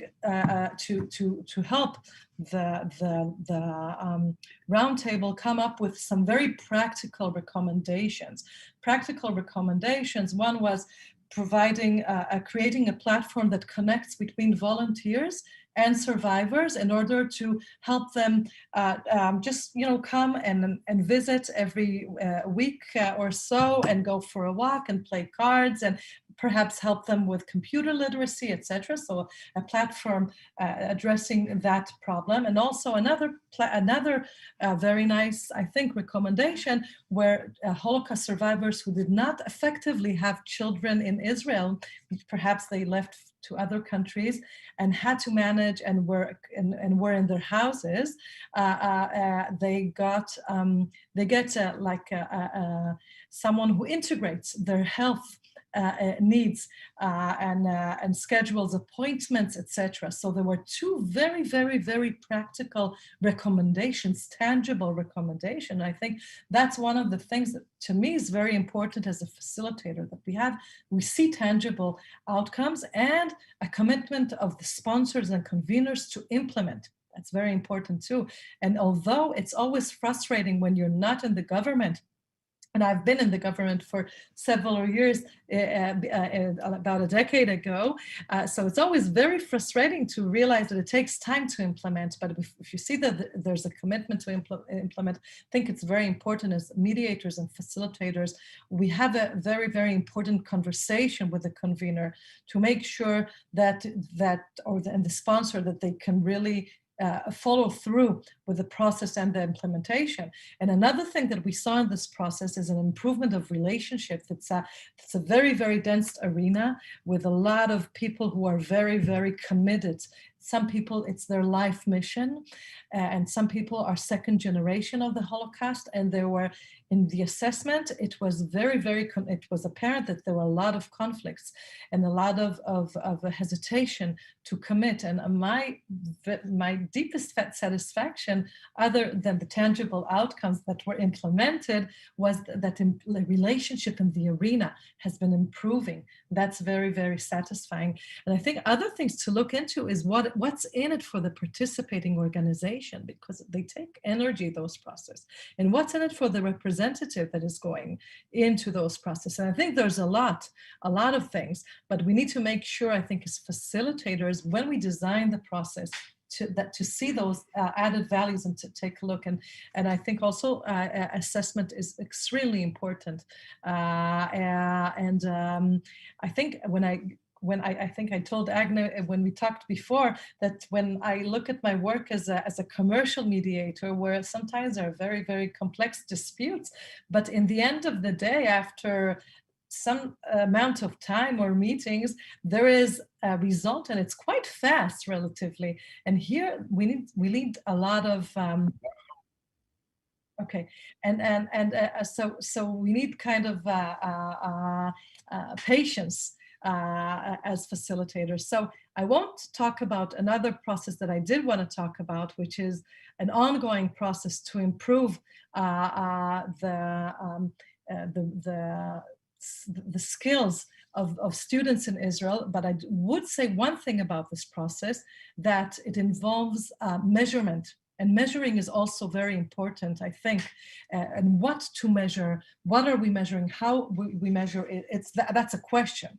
So I wanted to kind of give some ideas of what those processes, in my experience, look like and their complexities. And I want to leave my presentation with a question, because obviously the shift, I don't think it's simple, but it can be, of course, being a mediator and a facilitator. But I think as people who work in the conflict resolution field, we have a leadership role, and it can be in our daughter's school, in our children's school, or in our community, or perhaps in larger scale.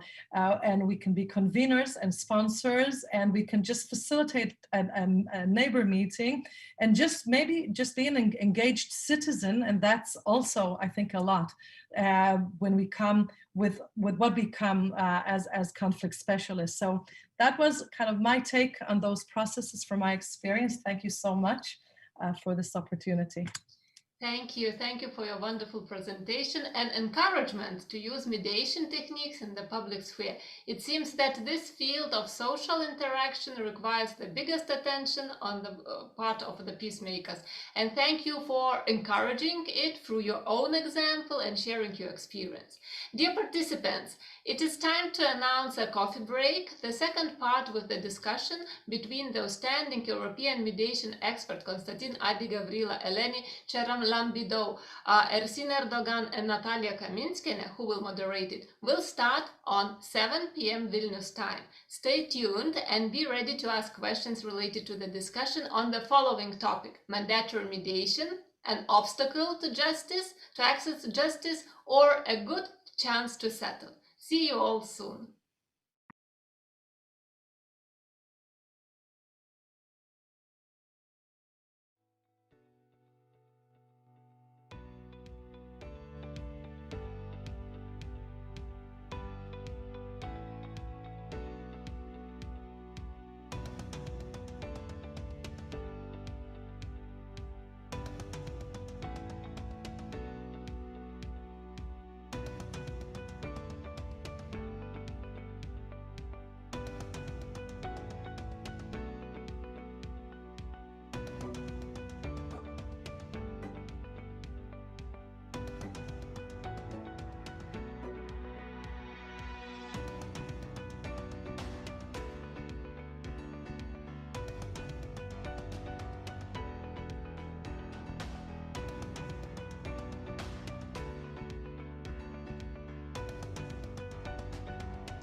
Thank you very much for being with us. It is time to start the second part of today's event.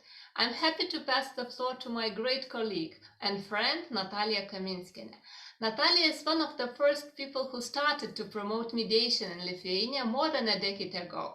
She is an associate professor at the Law School of Mykolas Romeris University, Lithuania, the manager of Mediation LLM program, as well as she serves as a head of Mediation and Sustainable Dispute Resolution Laboratory at Mykolas Romeris University, and she is a CEDAR certified mediator. Besides that, she is also the author of two famous books, Alternative Resolution in Civil Disputes and Legal Negotiation, and as well an author and co-author of a number of scientific articles in Lithuania and abroad. Currently, she is serving as a director of the National Courts Administration of the Republic of Lithuania from 2019. Dear Natalia, I kindly invite you to open the discussion. Thank you, dear AGNÈ. According to our timetable, perhaps I should have, I should say good morning to United States, to Chicago, good evening to Europe, Vilnius, and also to Bhopal, to India. Dear colleagues and event organizers, congratulations to the greatest event dedicated to mediation. It's so nice feeling on the same wave, speaking the same language and being together despite all circumstances. Well, our topic of the discussion, mandatory mediation, was always a hot potato topic. I guess we always had two camps, two sides, two banks of the river. Some people were saying that mandatory mediation is too coercive, contradicts the voluntary nature and idea of mediation. Others excuse mandatory form of mediation for the sake of common good that can be achieved.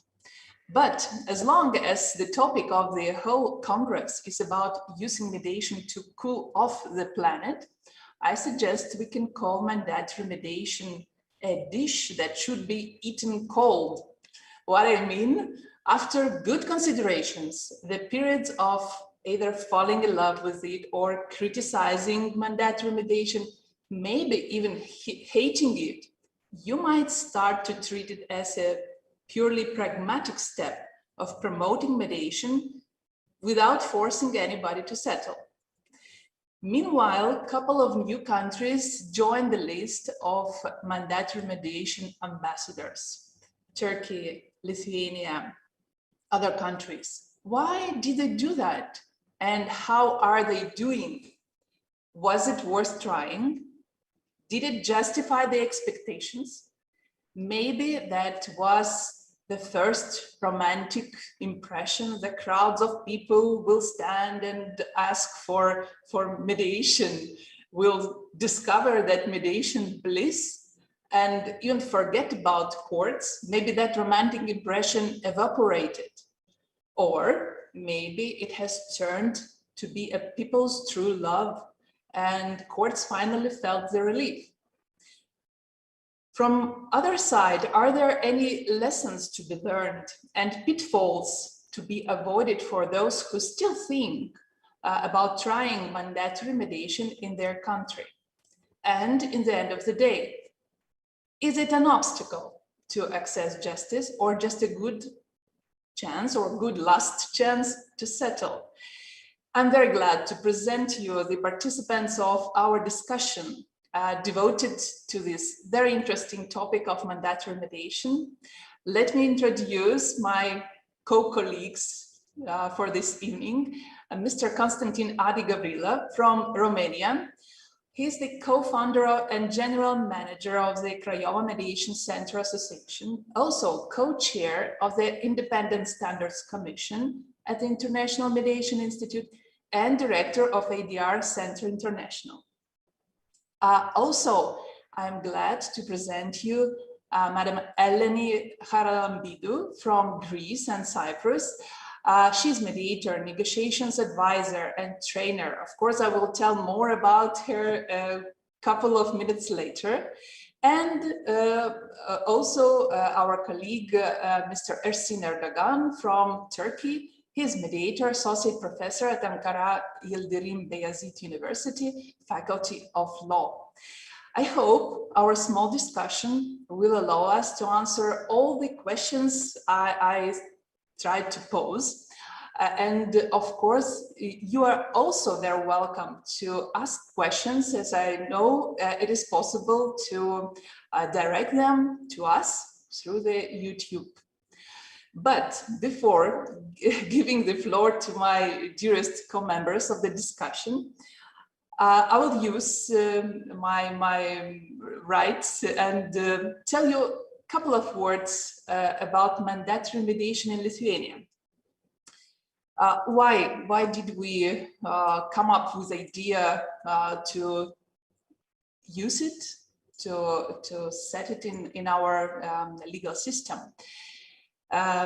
Mediation in Lithuania is since 2005, and counting in its best times, it were only around 500 mediation cases per year.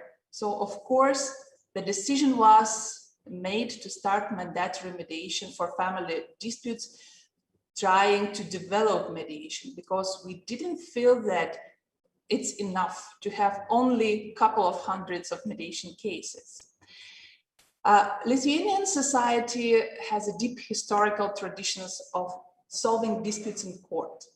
That's why it was difficult to cultivate mediation naturally, hoping that people by themselves will understand the goodness of mediation. We have mandatory mediation since the 1st of January 2020. Also this year, some exceptions were made as long as our mandatory mediation is for family cases, requiring that before going to court, parties to family disputes are expected to use mandatory mediation. So this year there were some exceptions from the general rule presented by our legislator. The cases of domestic violence were excluded from the general rule, so it is not obligatory to use mandatory mediation before going to the court if it is a case of domestic violence. Well, mandatory mediation in Lithuania is accessible for all citizens and permanent residents of Lithuania free of charge if they use state-administered mediation. Also, they may use mandatory mediation through the private mediators. So they, in such case, they pay directly on the contract basis to that mediator. The model chosen is very liberal, and that was done on purpose, not to frighten people with something mandatory. It imposes an obligation to initiate mandatory mediation on the future claimant, but does not oblige to participate in mandatory mediation neither a claimant nor a respondent. And with such liberal model, we have encountered a problem here. Despite an increase in numbers of mediations, finally we have a couple of thousand of cases. In around half of all these family cases, second party to a dispute, I mean respondent, do not agree to participate in the mandatory mediation.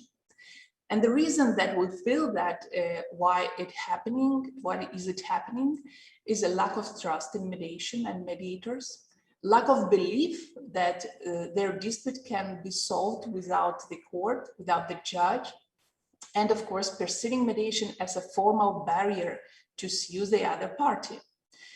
Thus, too many cases do not reach mediators at all and follow the formal procedure of a request and rejection of mediation. That's our problem.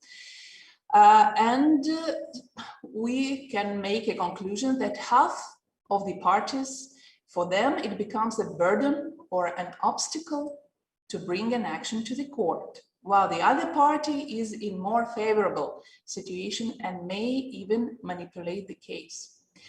This brings us to the thought and perhaps to the lesson for the others, that while creating the model of mandatory mediation, think about that without a direct contact with professional mediator who could explain to the parties the pluses and minuses of conciliation, mediation, it is very difficult to expect high motivation of the parties to participate in the mandatory mediation process. I would strongly advise this problem to be tackled while discussing the possibility of introducing mandatory mediation scheme in any country of the world. That's just a small glance on the problematic of mandatory mediation in Lithuania. I hope that there will be very good decisions how to cope with our problem from my colleagues. And I would like right now move according to the schedule to the first prominent panel discussion participant, Mr. Konstantin Adi Gavrila. And while Mr. Konstantin Adi is perhaps sharing his screen or preparing the slides, I would like to say a couple of more words about our discussion participant. What is very interesting that Mr. Konstantin Adi has defended a PhD, especially in the topic of mediation and access to justice. And I think it would be very, very interesting to hear from you the answer to that, the question of our discussion. Is it an obstacle or is it just a good chance to settle? Well, Adi is recognized international mediation expert, mediator and facilitator in the field of accountability. He works with the World Bank, also is mediator and facilitator for compliance advisor, ombudsman, also mediator and facilitator for project complaint mechanism in the EBRD, and has very extensive mediation experience. Well, Adi, I hope you are already ready with your nice and interesting presentation for our discussion. So please take the floor. Thank you very much, Natalia and AGNÈ, for introducing me. Thank you very much for inviting me to contribute to this panel. Hello, everyone. Good morning, good day, good evening, maybe even good night if we have participants from East Asia. Really excited to be here and to fill in for my colleague, Leonardo D'Urso, who was initially invited, but because of a change in his flight schedule, could not make it for this presentation. I'll hope I'll be able to talk to some of his slides that he prepared actually for today, and then I'll add my 2 cents as well to the conversation. Yes, one of my interest in was to research mediation and access to justice, Natalia, and and that was because we had a mandatory mediation system in Romania that actually has put mediation to sleep in the past 8 years.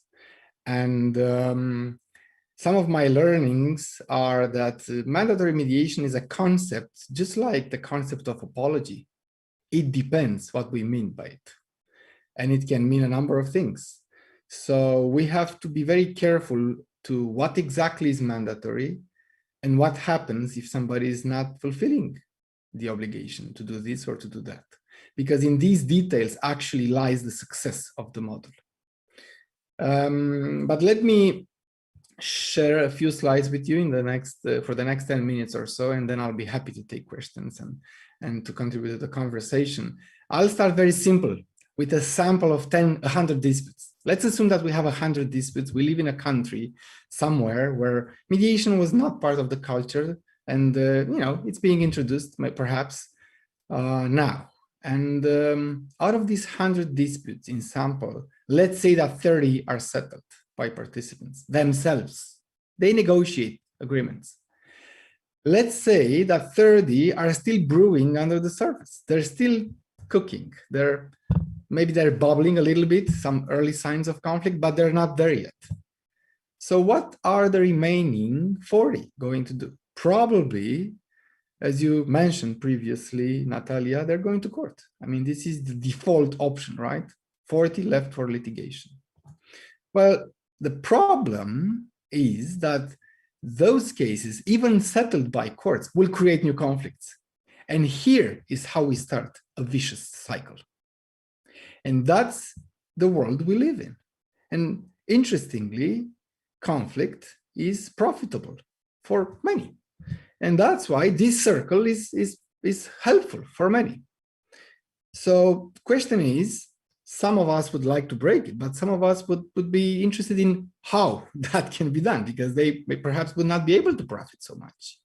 So that basically is an implementation of the spectrum of dispute resolution processes, where we have avoidance with different types of avoidance, where we have interest-based approaches, such as negotiation that I've mentioned, rights-based approaches, such as litigation that I've mentioned, or arbitration, and power-based approaches, where we have violence and so on. Mediation fits here.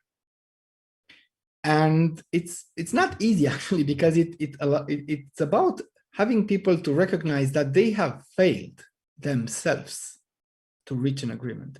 And who wants to be open and vulnerable about his or her failures? So better to say, court, you do it. It's not my responsibility. Now it's yours. Because these guys cannot be reasoned with. And now I'll take a step back and discuss a little bit about the evolution of the modern mediation. Of course, I'm not going to take you through all these, checkpoints, because my 10 minutes will be over. But just to mention that, in 1976, a conference, the Pound Conference, was one of the key moments in the birth of this alternative dispute resolution field, and where mediation was presented as an option as well. The idea of courts as being multi-door courts or systems where justice is not only provided in the litigation room, but in other rooms as well, such as mediation or others. And after that moment, there was a slow and constant growth of mediation. And we have, of course, the EU directive in 2008, and many countries that tried to transpose that directive in the European Union. And in 2013, we have the Italian law on mediation, which I'm going to present because it's a really successful model. 2018, 2019, as you mentioned earlier, Turkey adopted a similar law, and look forward to hearing more from Ersin about that experience. The question is, what's going to happen next, and what the world is doing? And how do we learn? Because if 10 years ago, we didn't have much data, now we have data. We have data, at least from the Ministry of Justice, from the ministries of justice that are actually measuring. Not too many countries, I would measure, actually.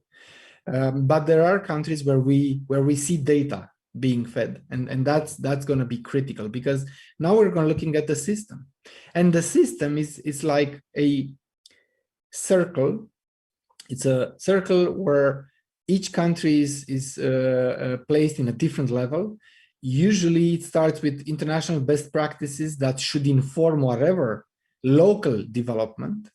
And then we have local developments where different policies and legislations are being drafted and discussed with stakeholders and negotiated. It's like a mediation process, if you will, try to incorporate some mediation techniques to build agreement among stakeholders about what's the best design for the system.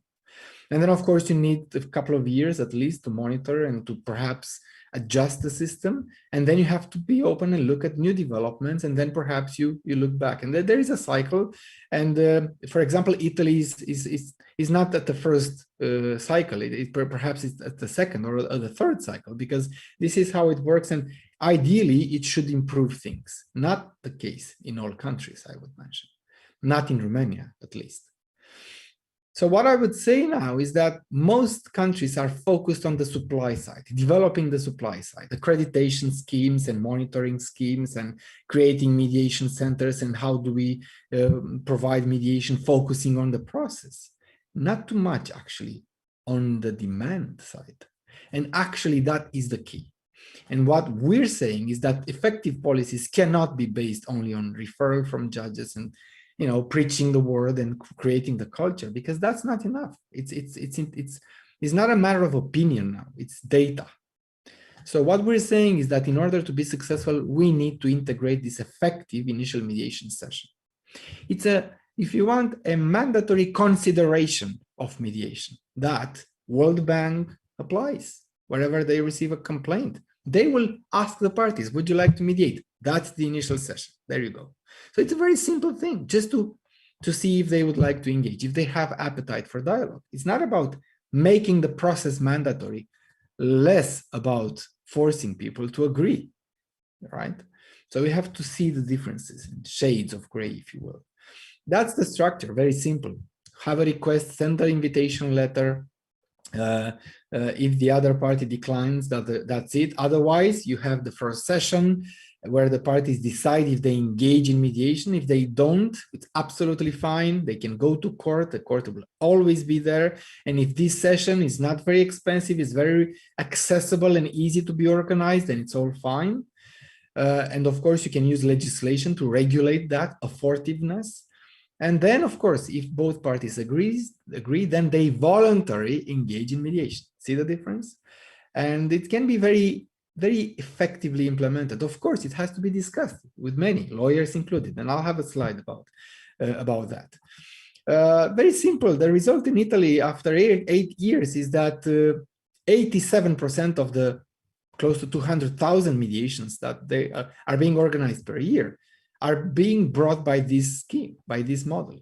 Only 11% are from dispute types without the first mandatory session. But the good news is that in 8 years, that 11% was smaller. So that actually created the culture. It takes time. That's the lesson. We have to be clear that, you know, you take all the horses to water, perhaps they will not drink all in the first day, but after some days, more horses will drink, rather than apologies for the comparison, although horses are great animals. Lawyers are key. They have to be on. They have to be in agreement with this model. And in Italy, there are roles recognized for lawyers, such as that they have to inform their clients, they have to be present in these meetings, and others. So their interest is actually tackled. And it's like a mediation. They're a stakeholder, and their lawyer's interest has to be put in as an ingredient to follow the same metaphor, right? Unless you have that ingredient, you're not going to have a good system. And then I'm not going to focus a lot on this slide because I have a couple of minutes left. Perhaps I can buy a couple more from our fine moderator. But just to give you an example, look at how many things could actually nuance what mandatory mediation means. You get to look at, are you going to have all dispute types mandatory, or few or some? Are you going to have fees for these meetings? Are you going to have sanctions? My PhD study was very clear. If the sanction is balanced with the purpose being sought, then it's fine. Then it's going to be a facilitation of access to justice. If, however, the sanction is not balanced, if it is too strong, in our case, it was case inadmissibility. The Constitutional Court said in 2014, too strong, thank you very much, failed the constitutionality check. Hence, 7 years down, it's like an apocalypse in Romania. Only a handful of mediators are only, are mediating. So it's how strong you design the sanction where you actually create the barrier. And other criteria is mediator qualification and type of initial meeting and duration, presence of parties, and so on. So there are many details that should be discussed that make it really effective. Unless you have the right details, agreed with the stakeholders, have everyone on board, it's going to be perhaps worse than not having the try, which was our case. Now, some amendments are being proposed in Italy to expand to other types of cases. And these proposals are supported, to my knowledge, by stakeholders, judges and lawyers included.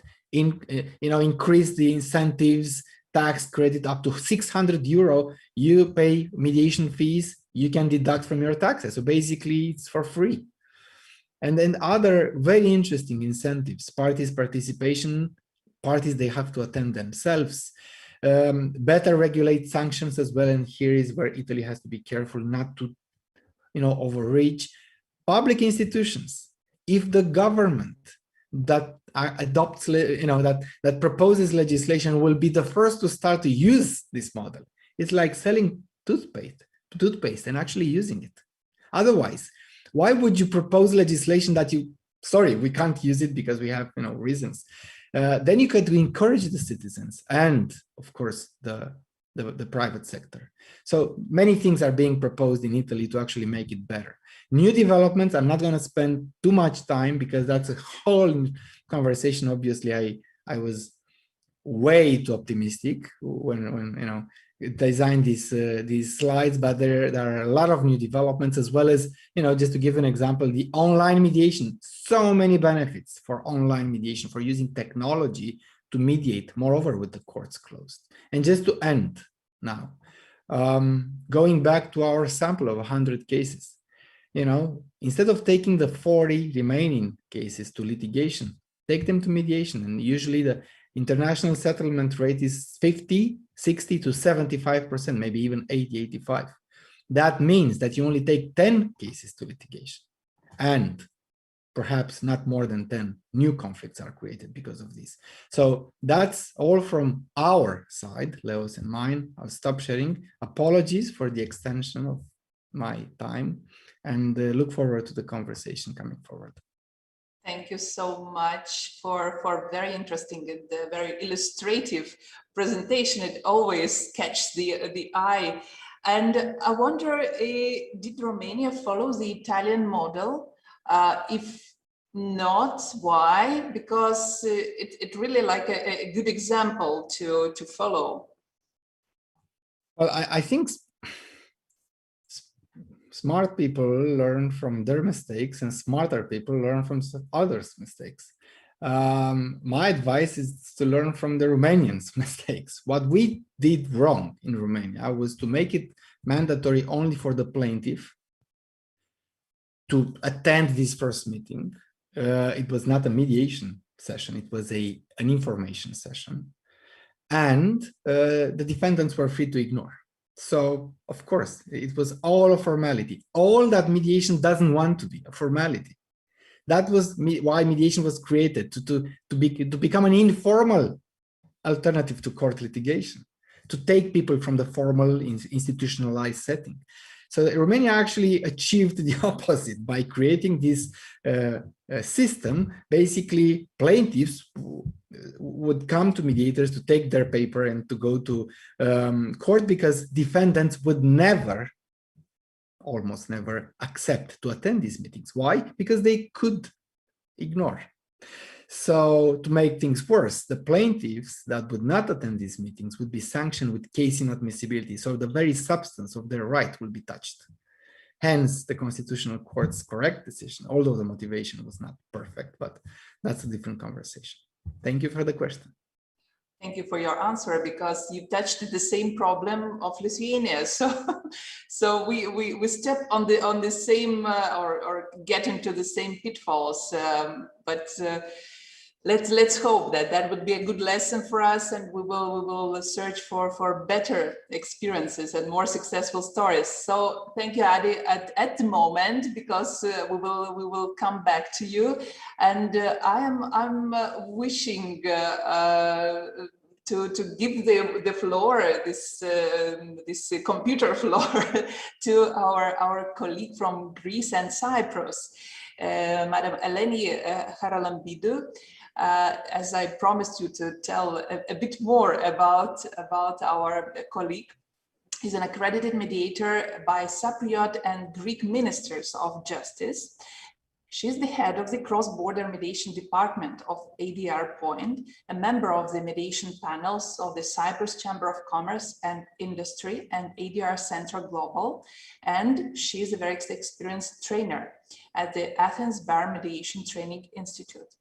And what's interesting, that she's not only focusing on commercial mediation, but she has specialty in international mediation in armed conflict situations. And of course, my question after your presentation would be, would it be possible to use mandatory mediation in armed conflict situations? So, Eleni, giving the floor to you, please, your experiences, your opinion on mandatory mediation. Thank you very much, Natalia, and thank you very much to INADR for organizing this very interesting conference, and of course for the invitation. I will leave your very nice question at the end, and I will start with the experience of Greece. So Greece decided to follow the example of Italy because the number of cases pending at court was huge, because we had long waiting periods before going to trial, and many cases of specific types that could not be resolved through courts. So before 2010, mediation was not even known to the Greek legal system. It was only known after the European Union directive. And although we had a law since 2010 implementing the European Union directive also for domestic disputes, it never actually worked. We had such few cases. We were training more and more people. We were, as Adi said before, we were developing the supply side, but the demand side was close to zero. And we realized that unless we did something to inform the public and to actually make them try it, we would not raise the number of mediations. In 2018, the Greek Ministry of Justice decided to insert a mandatory first session model, copying more or less the Italian model. We had at that first law, which never actually entered into force, I will explain why a bit later. We chose 7 different types of disputes that probably the Ministry of Justice thought that would be ideal for mediation.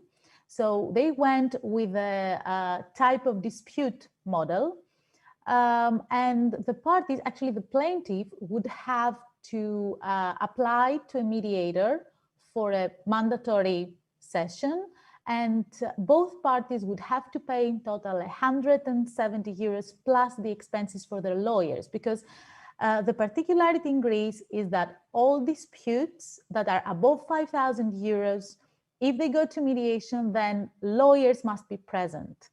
Parties must be accompanied by their lawyers. So the penalty, if one of the parties did not attend, was 120 up to 300 euros plus 0.2% of the claim itself. So the penalty was quite high. There was a huge protest after this law. Lawyers did not like it. There was a lot of negative publicity. And actually, the Union of Bar Associations filed an appeal before the Supreme Court, asking for an opinion on the constitutionality of this law, the first law we introduced. And after having the judgments Alassini and Menini from the Court of the European Union, which set 4 principles which have to be followed, and 4, let's say, requirements that have to be met in order for the mandatory mediation not to be considered an impediment to justice, namely that the mediators should not issue a binding decision, this process should not be delayed to go into court, the parties should not lose any rights, and there should not be any substantial costs for the parties. The Court of Appeal, the Supreme Court, which actually examined this appeal, issued an opinion saying that there is a problem with that first mandatory session law, and it is unconstitutional on the basis that the cost for the citizen in times of an economic crisis was too high. So the problem was not that there was a mandatory first session, it was that it was too expensive for the citizen.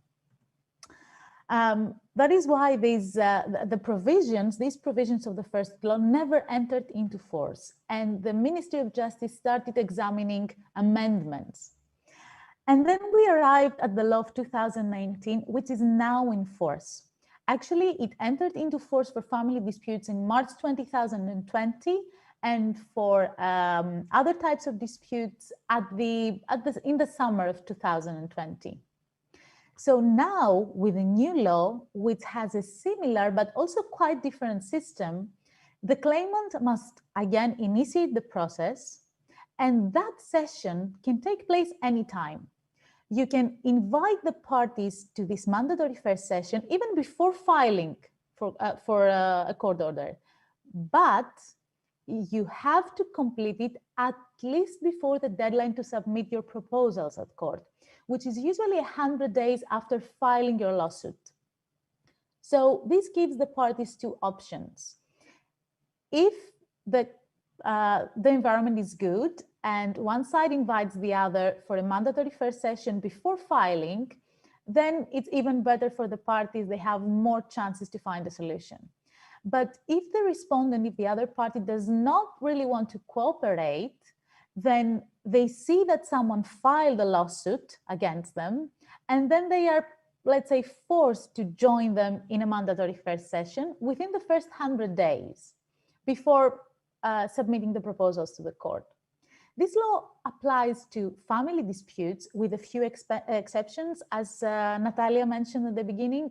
In case of domestic violence, it does not apply. Also, in some other cases, it doesn't. I won't go into details now.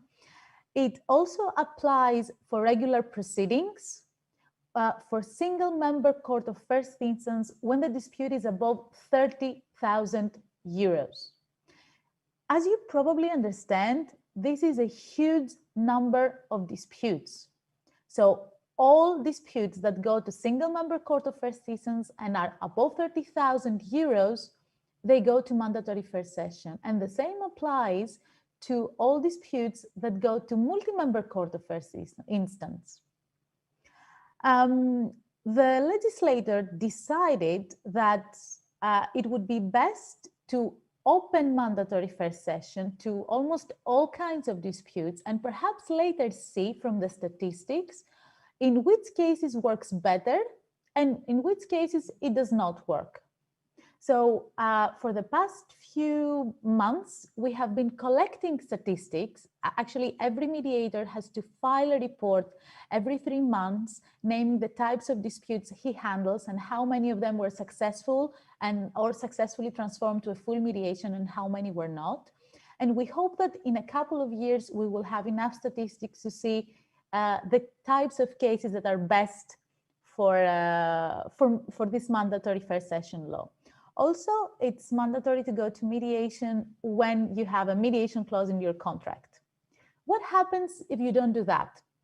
So if you're the claimant and you file a lawsuit, but you don't go to a mandatory first session, but you don't actually ask for a mandatory first session, then your lawsuit will never be examined when it arrives before a judge.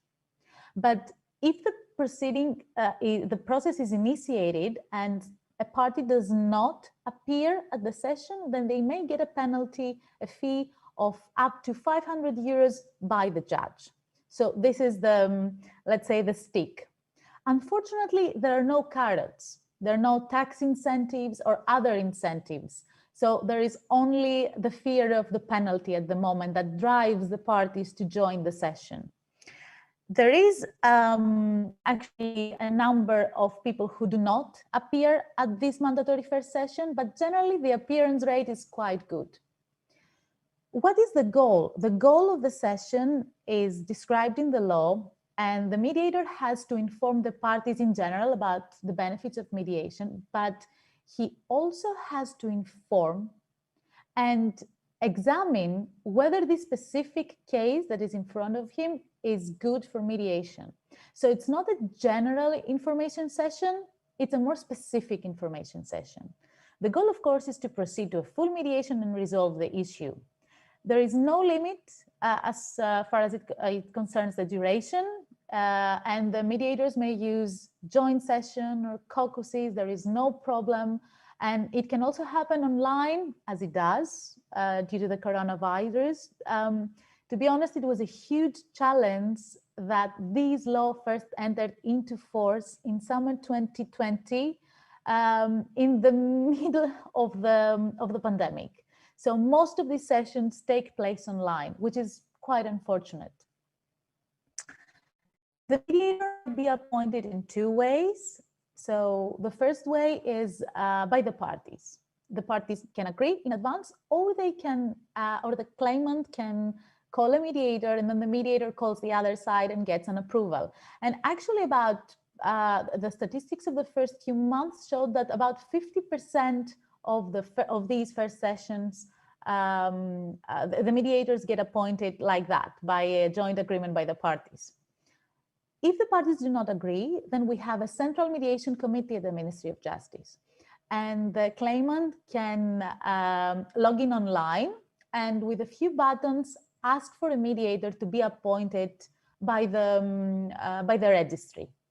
The mediator receives a message and has 3 days to respond whether he accepts or not. If not, then it moves to the next one. Who pays for that? I know that in some countries, as Natalia mentioned, it is free of charge for the parties. In Greece, it is not. Actually, the parties pay for it, but the cost had to be very low because, as I mentioned earlier, the high cost that was provided in the first law was the issue that the first law was deemed unconstitutional. So the law says that unless there is another agreement between the parties and the mediator, the parties pay 50 euros in total, equally divided, which means that even if we have 5 or 10 parties, the final price would be 50 euros.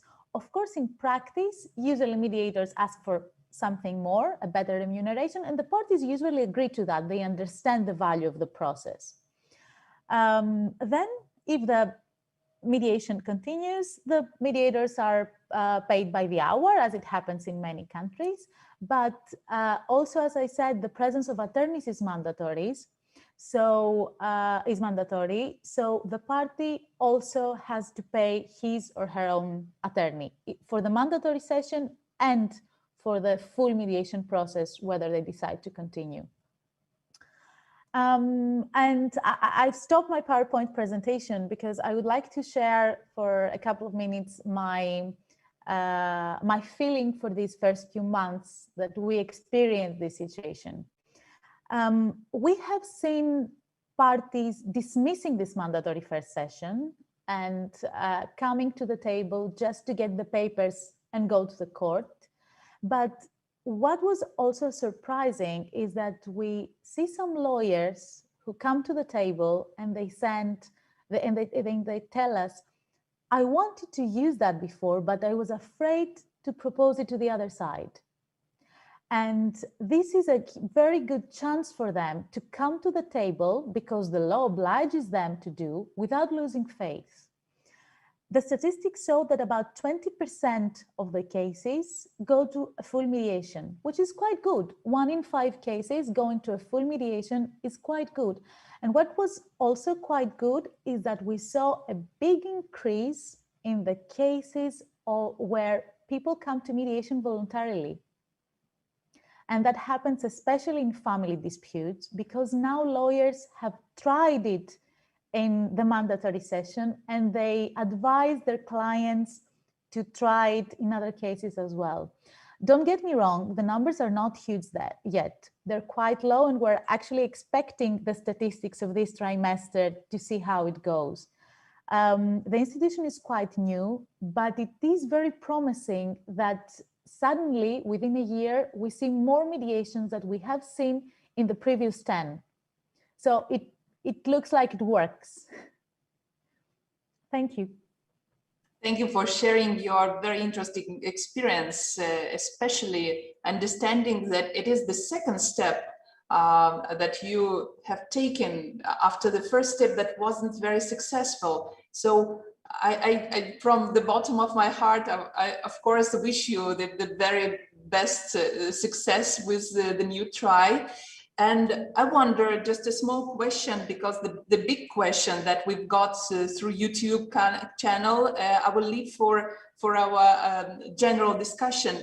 The small question, of course, would be, is it common practice for the courts to apply these fines of 500 euros that you have told us about? Is it common? How often, how persistent the judges are in applying these fines? So this is a very interesting question, and this is something we have no data yet. Why? Since the law is quite new and it applied to lawsuits filed in the past few months, these lawsuits have not entered the judge's room yet. So we don't know if it will be quite often or not, but the jurisprudence we have so far concerning minor issues on minor details looks quite promising. It looks like there is a number of judges who understand the point of this mandatory session, and they are actually trying to make the lawyers aware that there will be consequences if they don't follow it. One example I have in mind, lawyers are obliged to inform their clients that there is an option to resolve their case in mediation, and now they have to do it in writing.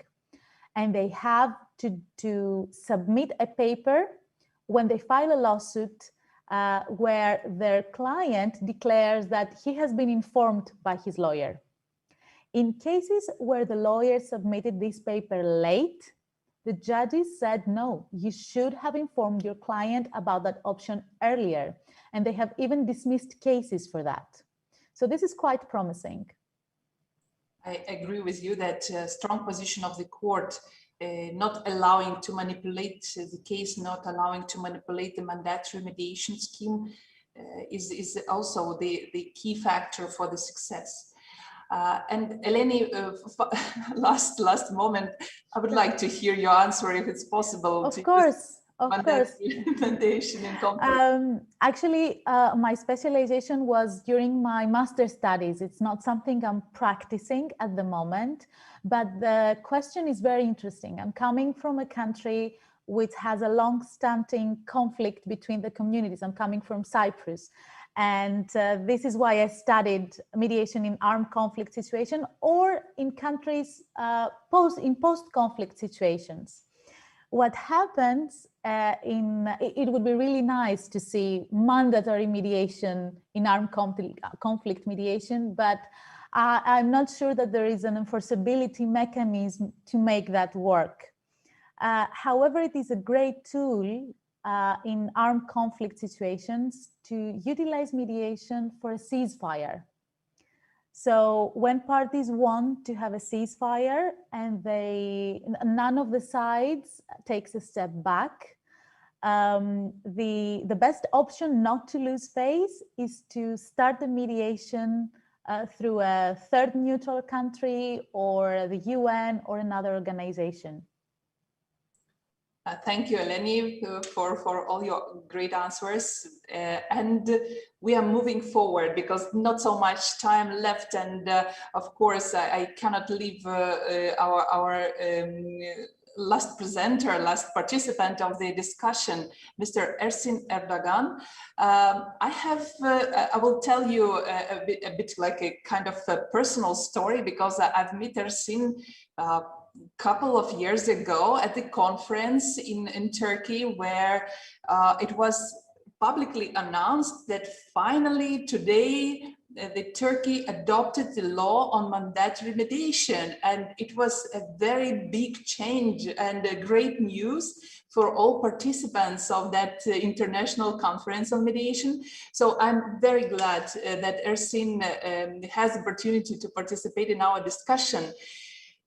Because he's a great enthusiast of ADR in Turkey. He writes a lot of books on the topics of ADR and mandatory mediation, especially I know that a couple of his books were granted the Turkish Academy of Sciences Award for, one was the book was the best scientific authored book, and in the year 2020 Ersin has published the book called Voluntary and Mandatory Mediation in Commercial Disputes. So please, Ersin, take the floor. We are very much waiting for your insights on that topic. Thank you.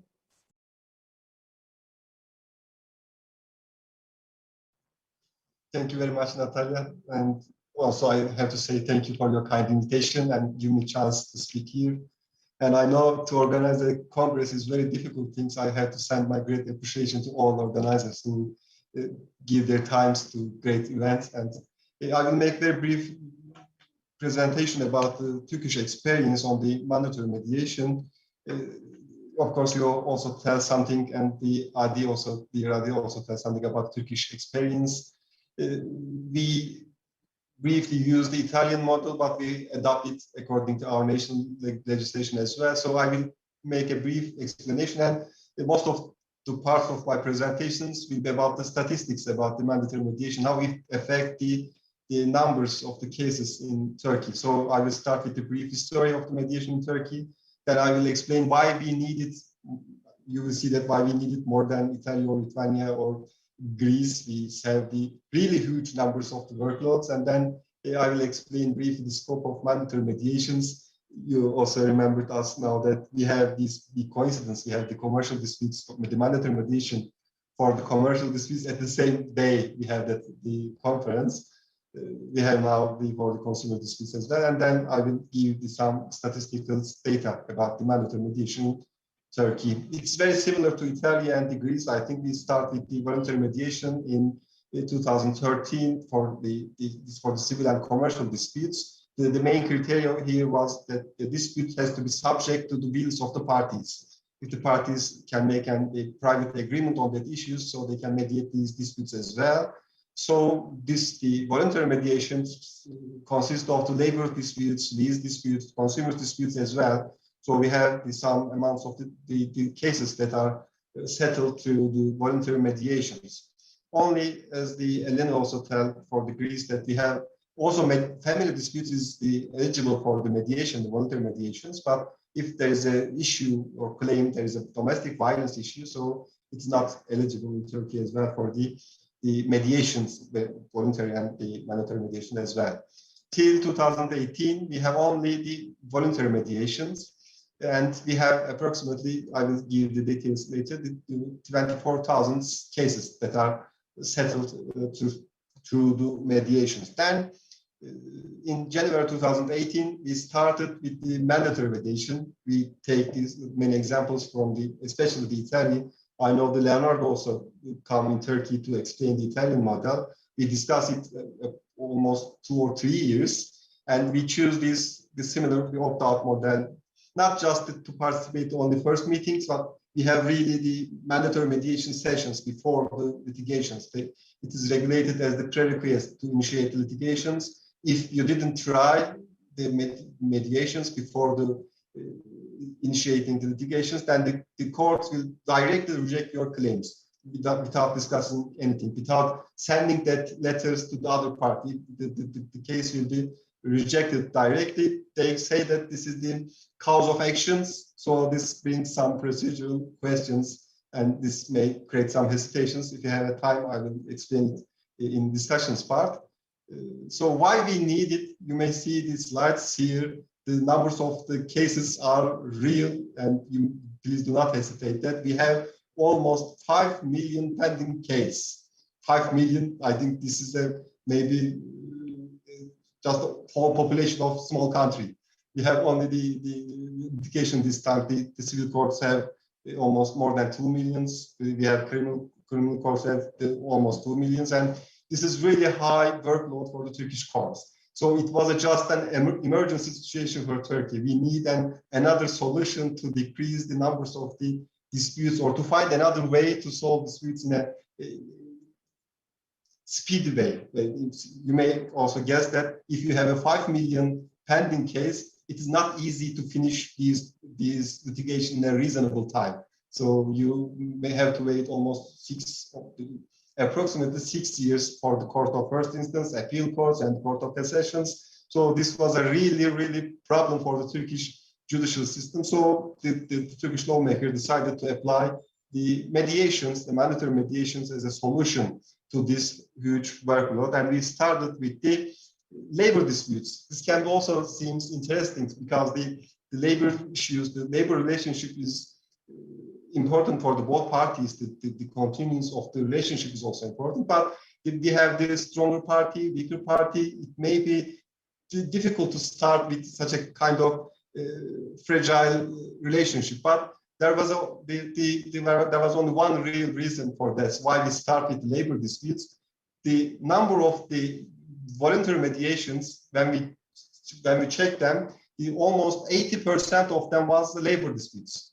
So our lawmaker thinks that our employer and employee think that the mediation is a good way to solve the dispute. So they started with the labor dispute. So of course it has to be monetary claims arising from the labor law or employment agreements or the collective bargaining agreements. If there is a monetary claims, parties have to try before to initiating litigations, the mediations. So there is also time limits for that. It has to be ended in 4 weeks. There's a 3 weeks, but 1 week's extension right. So different from the Greece, and I think from the Italy also different from that. Parties, if they cannot reach an agreement, they does not have to pay anything at that point. The government will pay the fee of mediators till 2 hours. But if you go to the mediation process and say that I'm not going to agree with the other party, that will be enough. Then the government will pay first the fee of the mediator. Then after the litigations, this cost will be the burden for the loser party. But at that point, when you apply to mediation, you don't need to have pay anything, even for the administrative cost, you need to pay nothing. The government covers all administrative costs and the mediator fee.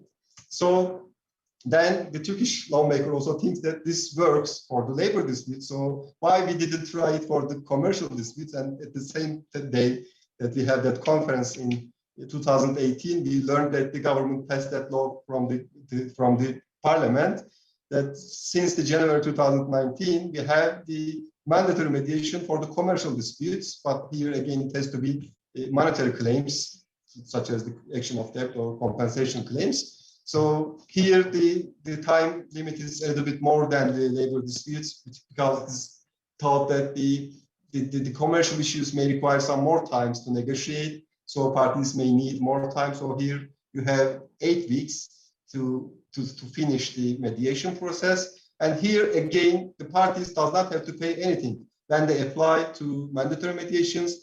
This is the office of the Minister of Justice to apply there. And then the government will pay both administrative costs and pay the fee of the mediators again here until the 2 hours. Then we, like the mandatory mediation, I think in August 2020, we started the mandatory mediation for the consumer disputes. And here we have, I think, interesting situations, because for the consumer disputes, we have since maybe 30 years, mandatory arbitrations for the disputes till almost €1,000. So here we also have now mandatory mediations if the amount of the case is more than €1,000. So if the case is less than €1,000, you will apply the mandatory arbitration process. There is a permanent arbitral tribunal in each district of Turkey. So you will apply that, and they will decide on that case. But if the case is more than €1,000, then you have to apply mandatory mediations. Here again, the time limit is the same with the labor disputes, 4 weeks. And also the parties does not have to pay anything at this point if they cannot reach an agreement. Government will pay the administrative cost and pay the fee of the mediators. And here there's also one different thing from the labor disputes as well. If parties can reach an agreement, again, consumers does not have to pay anything.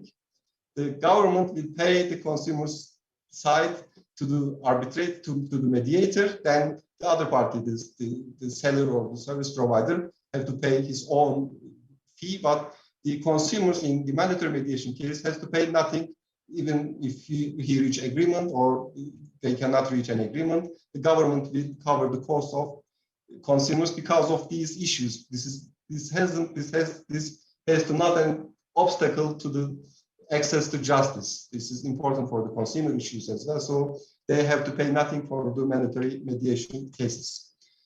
So from now on, I will show some data about the mediation case in Turkey. You see that we started in 2013. In November, it was in November. So we have only 4 cases. This is really small, but please check the 2017 and 2018.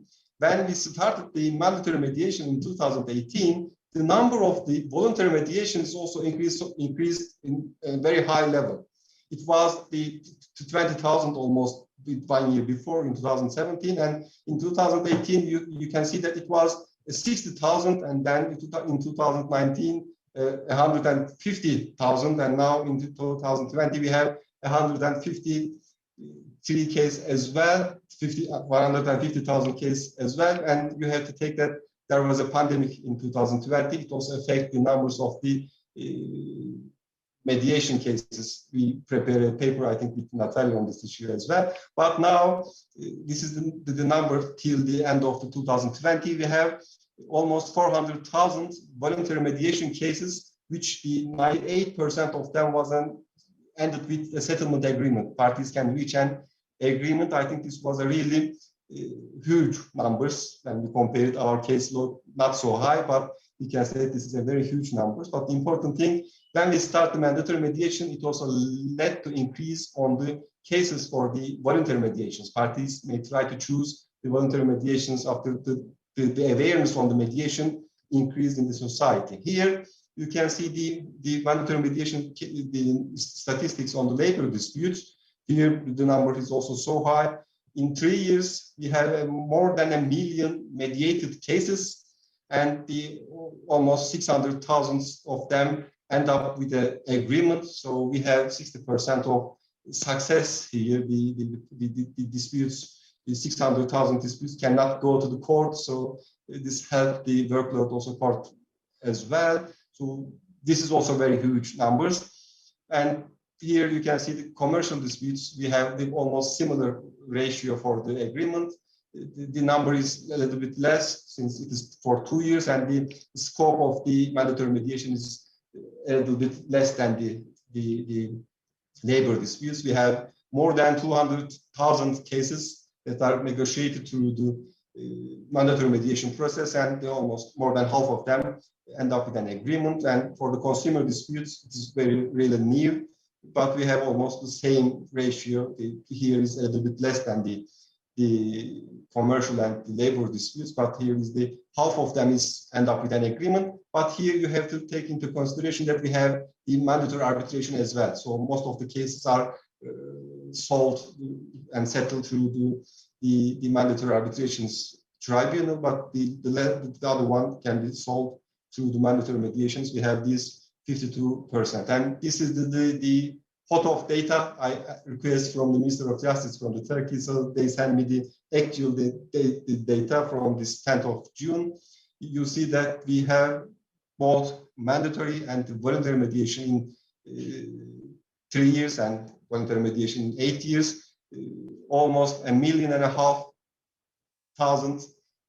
cases that are settled with through the mediations. The parties can reach an agreement, and the general ratio almost 70%.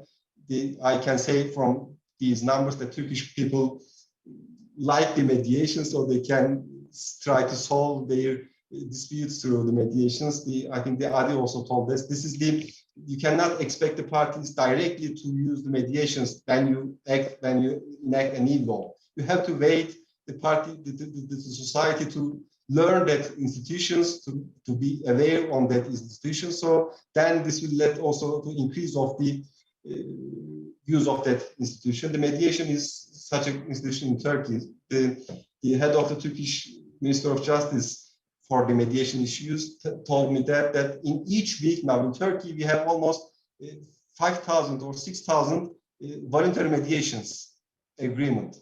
This is a really huge number, I think. So this is the result of the mandatory mediations that now everyone in Turkey, almost everyone, I can say that, has aware that there is another method to resolve their disputes. They can apply to the mandatory, they can apply to the mediations, whether mandatory or voluntary. So these laws increase the awareness to the society on the mandatory mediations. Now we have discussions on the family disputes as well. I know that Lithuania has the mandatory mediation for family disputes, but here in Turkey it is a little bit, there's a political discussions on that issue, that it will be not suitable for the Turkish sociological situations. So it is not the same level in each part of the Turkey. So you have to protect the woman as well. And also there is a discussion here about the Istanbul Conventions, the protecting women against the violence. There is a rules there. It says that you cannot force the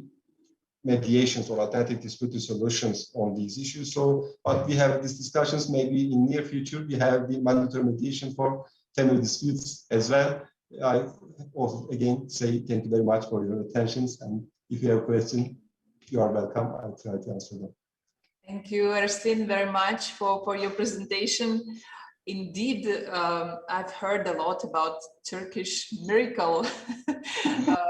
It was even from CEPEJ, European Commission, special working group. There are big expectations, and of course, wonder what a big success you have. And of course, I cannot leave you without a question, because the rate of the settlement for voluntary mediation struck me. 98% of the settlement. It's how do you get such results? There's some reasons. One of them, if the parties decide to agree before these all sessions, then they decide to apply to mediation. So they first negotiate with each other, but if they think that they can reach an agreement, then they say that we need a strong paper, not just the agreement, but the settlement agreement that is end up the mediation has some power in Turkey as well. It is just like the court judgment. So they say that we need now mediators. So this may be one reason for that. And the other one is, I think the nature of the voluntary mediation requires that solutions, because if the parties want to use mediations, they want to negotiate with the other party, they want to discuss their interests with the other party, if you don't force them, then that means they are ready to agree with the other party, or they think that they have a chance to reach an agreement with the other party. So of course this means that there will be a high ratio when you compare it with the mandatory mediations. And the third issue, there is a national law in Turkey. If you reach an agreement with the mediator, so the other party cannot sue against this agreement. So this was the main reason that the parties may use the mediations as a tool of dispute resolutions. This can be discussed, because there's no real mediation here. Party reach an agreement and they get just the signature of another mediator, so this become a mediation agreement. You can think that this will be 80%, the other one, the 18% may be such a kind of numbers. And also there was a book, I read it, How to Lie with Statistics. So you need to think that there is always some point that the statistics may lead some wrong solutions.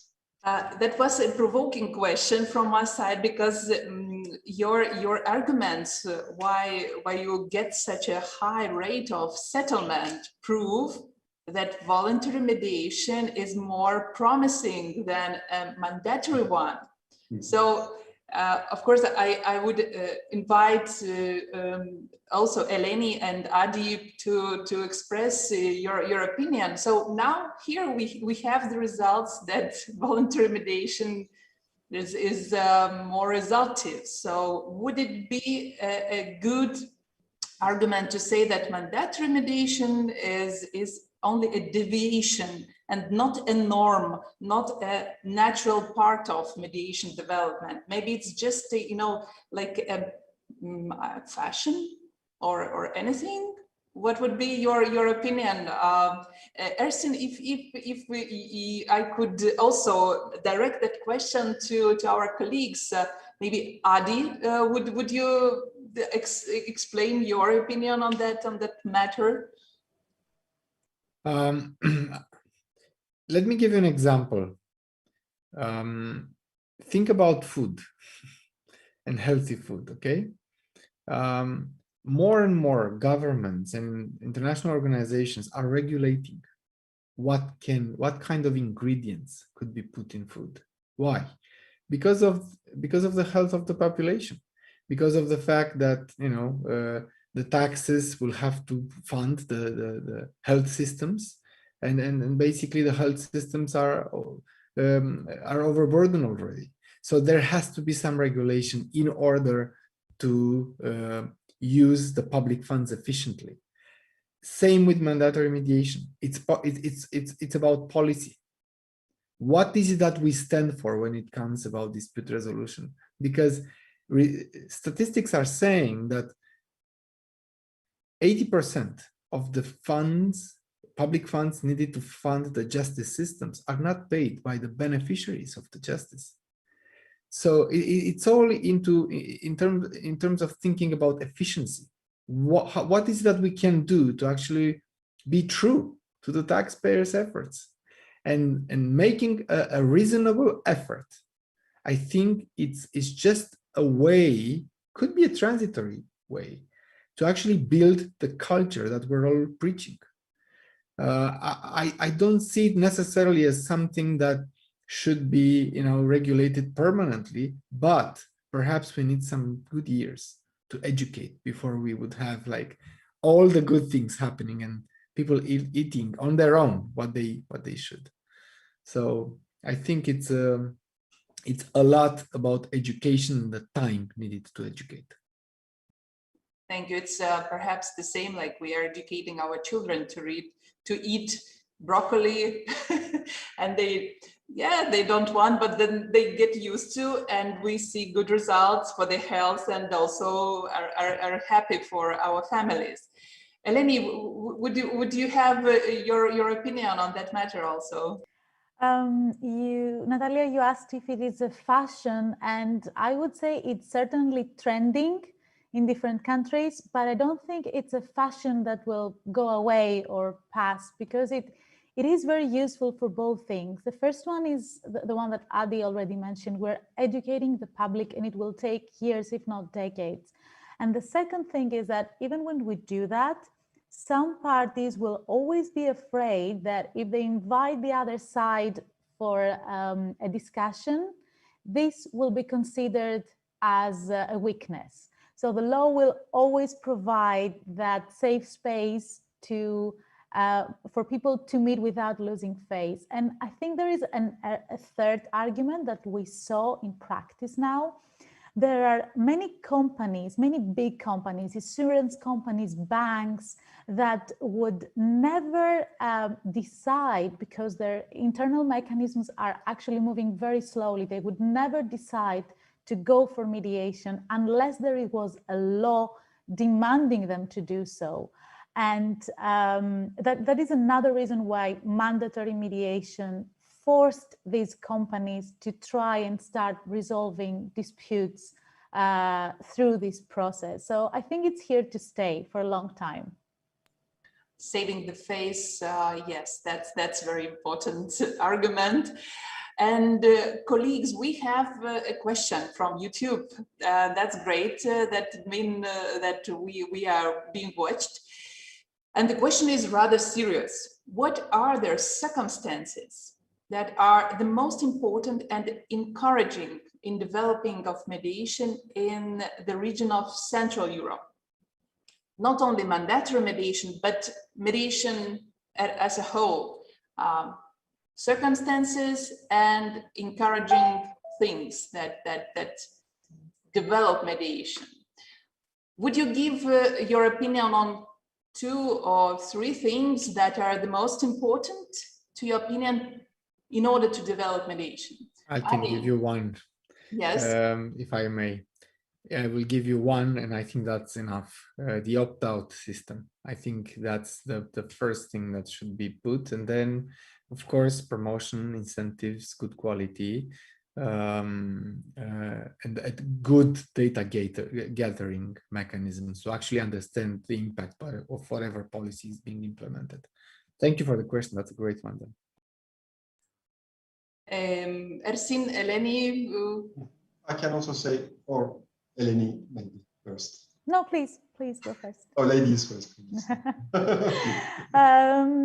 I think that in each country, there are specific circumstances in time that make it ideal for mediation to flourish in a specific type of dispute. For example, in certain countries where there is a banking crisis and there are many loans that cannot be served, then introducing a law on mediation for this type of dispute at this specific time can actually skyrocket the numbers. So I think we all need to check which type of dispute is really problematic in a specific point in time. Thank you, Eleni. Ersin, please. I can say that, first of all, I explained the Turkish situations that we have very high workload, so this needs another solutions. But I can say that this is not only valid for the EU, for the Europe or this region. You may also know that we have now the Singapore Convention for the mediation agreement, so we need to spread the application of the mediation for all disputes, for the international disputes as well. And I think this is the main reason is the time we live in. So we have to make everything in very small time. We need to be quick. If you have the mobile phone in 1 year status, it will be all technology. So you need to solve your disputes on this technology in 1 month or 2 months or 3 months. And the litigation requires in each case really sometimes, even if you have the best court systems, you have to, I think, you have to need at least 1 year for the all instance that the one parties need to prove their cases, the other party have to defend. You have to give both parties time to prepare their claims and defense. So this requires some time, but the issues has to be resolved in a very quick time. So both in EU, in Europe, in this region, and or in all the parts of the world, you have to solve your disputes in a very small time, in a very quick way. So the mediations and the mandatory mediations and the voluntary mediations is the way to provide the solution. So I didn't share the statistics for the time in Turkey, the mediations we need. Almost the 80% of the cases, I say that we have 600,000 agreement in neighbor disputes, and 80% of them was in 1 day. The parties reach an agreement in 1 hour or 2 hours, or at least at the end of the day, they can reach an agreement. So you cannot reach a solutions in litigations, even if you have a best litigation system in 1 day. You can only give your claims in that day, so you have to wait the other parties' answer to your claim. So I think that not only for the Europe, but for the India, for the US, or for all other parts of the world, we need the mediations to resolve our disputes in a very quickly and in a reasonable times. And this reasonable time has to be better than the litigations. I can say that. Thank you, Ersin. And by the way, I think that one more important thing that encourages mediation development is having the problem. If you have the problem, for example, as in Turkey, it was the big number of cases, enormous number of cases, then you find a solution to cope with the problem. But if your legal system, court system is functioning rather well, then population may find it less interesting to find for some other solution. So my opinion would be also that if you have the critical problem, the situation that should be changed, then this mediation implementation goes quicker and smoother. Yeah, I agree with you, Natalia, as well.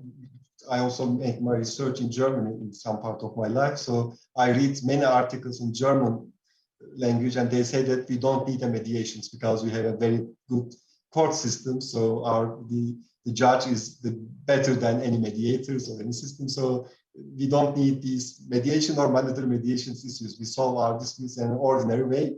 But as I said before, this is not true. I think that you need another way to solve your disputes, not in 2 or 3 months or 6 months. You may have a chance to solve your disputes in 1 day or 1 week or 2 weeks. In mandatory mediation, in labor disputes, you have to solve it in 4 weeks. This is not possible, I think, in Germany as well, to solve disputes in 4 weeks. I can understand that there is no need, there is no emergency situations to find another way to solve disputes, but this is also, again, for better way to resolve disputes in that countries as well. Thank you, thank you. Adi, you also have opinion on that matter, please. Yes, you saw that I unmuted. Thank you very much, Natalia. Absolutely, even the justice systems that work perfectly. I think it was a US judge that at the end of his career looked around in the office and saw all the files and said there must be a better way. Half of these people have lost. So that's another problem that could be resolved with mediation. Okay, dear participants, we have 2 more questions from YouTube and we have to answer them before we finish. So we have at 5 minutes. So it's blitz questions. One would be for Ersin. We will leave it for as a second question, but the first one is either for Adi or for Eleni. Is there resistance from the side of lawyers in regard of mediation? What would be your advice for coping with that?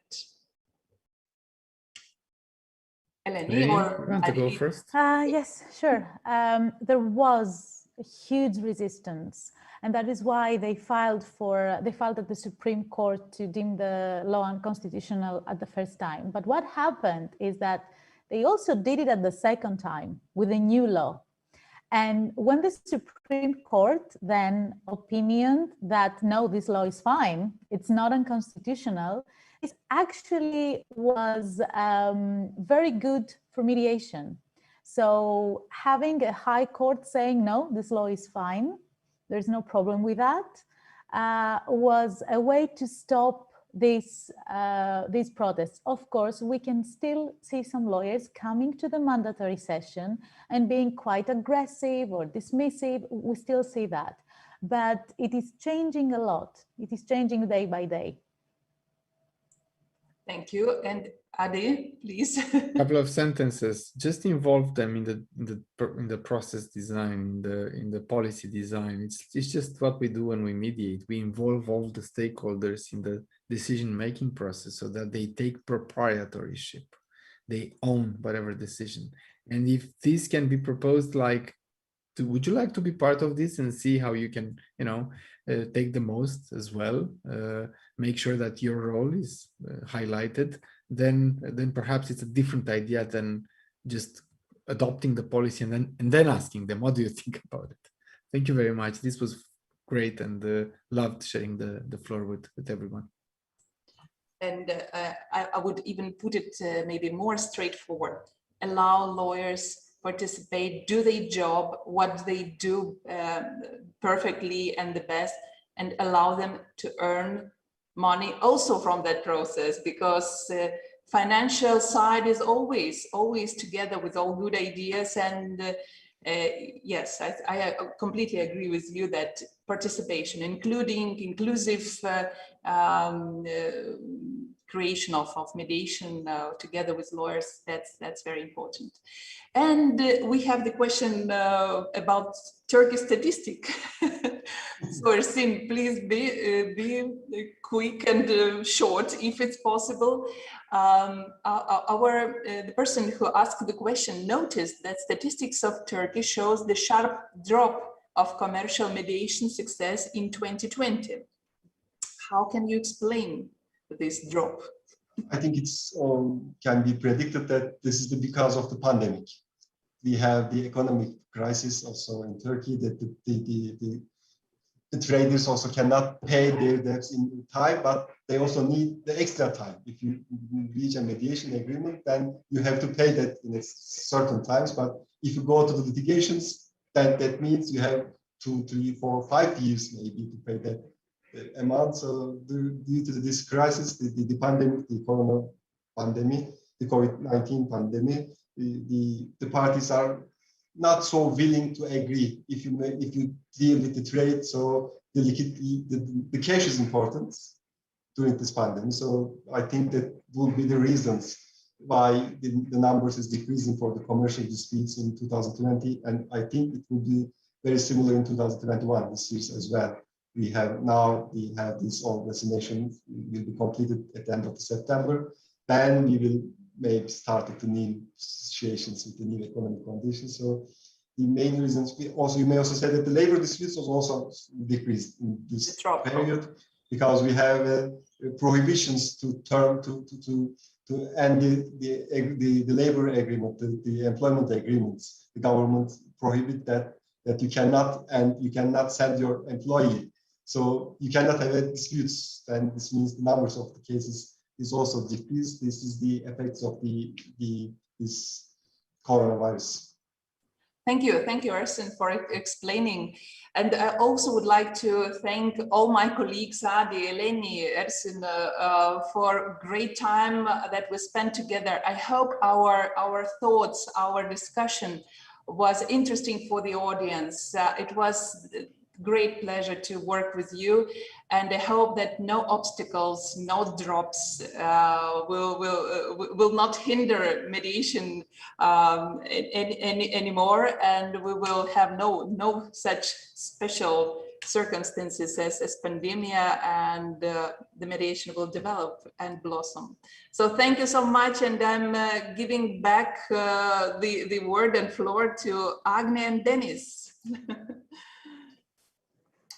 Thank you. Thank you to everyone who took part in the discussion, and our great moderator, Natalia, for the informative session and great insights in the field of mandatory mediation. And I suppose that everybody here today agreed that mandatory mediation is not an obstacle for the access to justice, but a great opportunity, maybe even last opportunity to settle.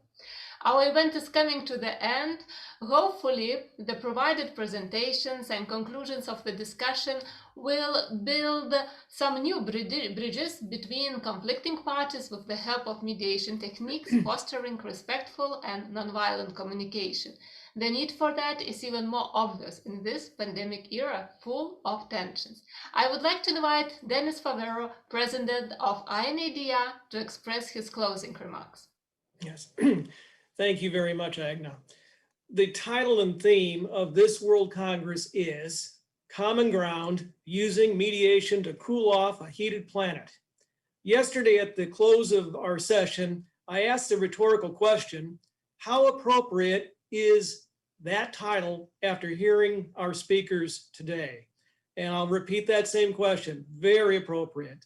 Our speakers today gave us unique insight into their respective topics and exemplified how mediation can indeed be used for meeting common ground in a political, social, legal policy, and intercultural context. Today's session has been interesting and informative, to be sure. The panel discussion and the moderator, outstanding, really informative, much enjoyable. On behalf again of the International Academy of Dispute Resolution, much gratitude and appreciation is extended to our esteemed and prominent speakers today.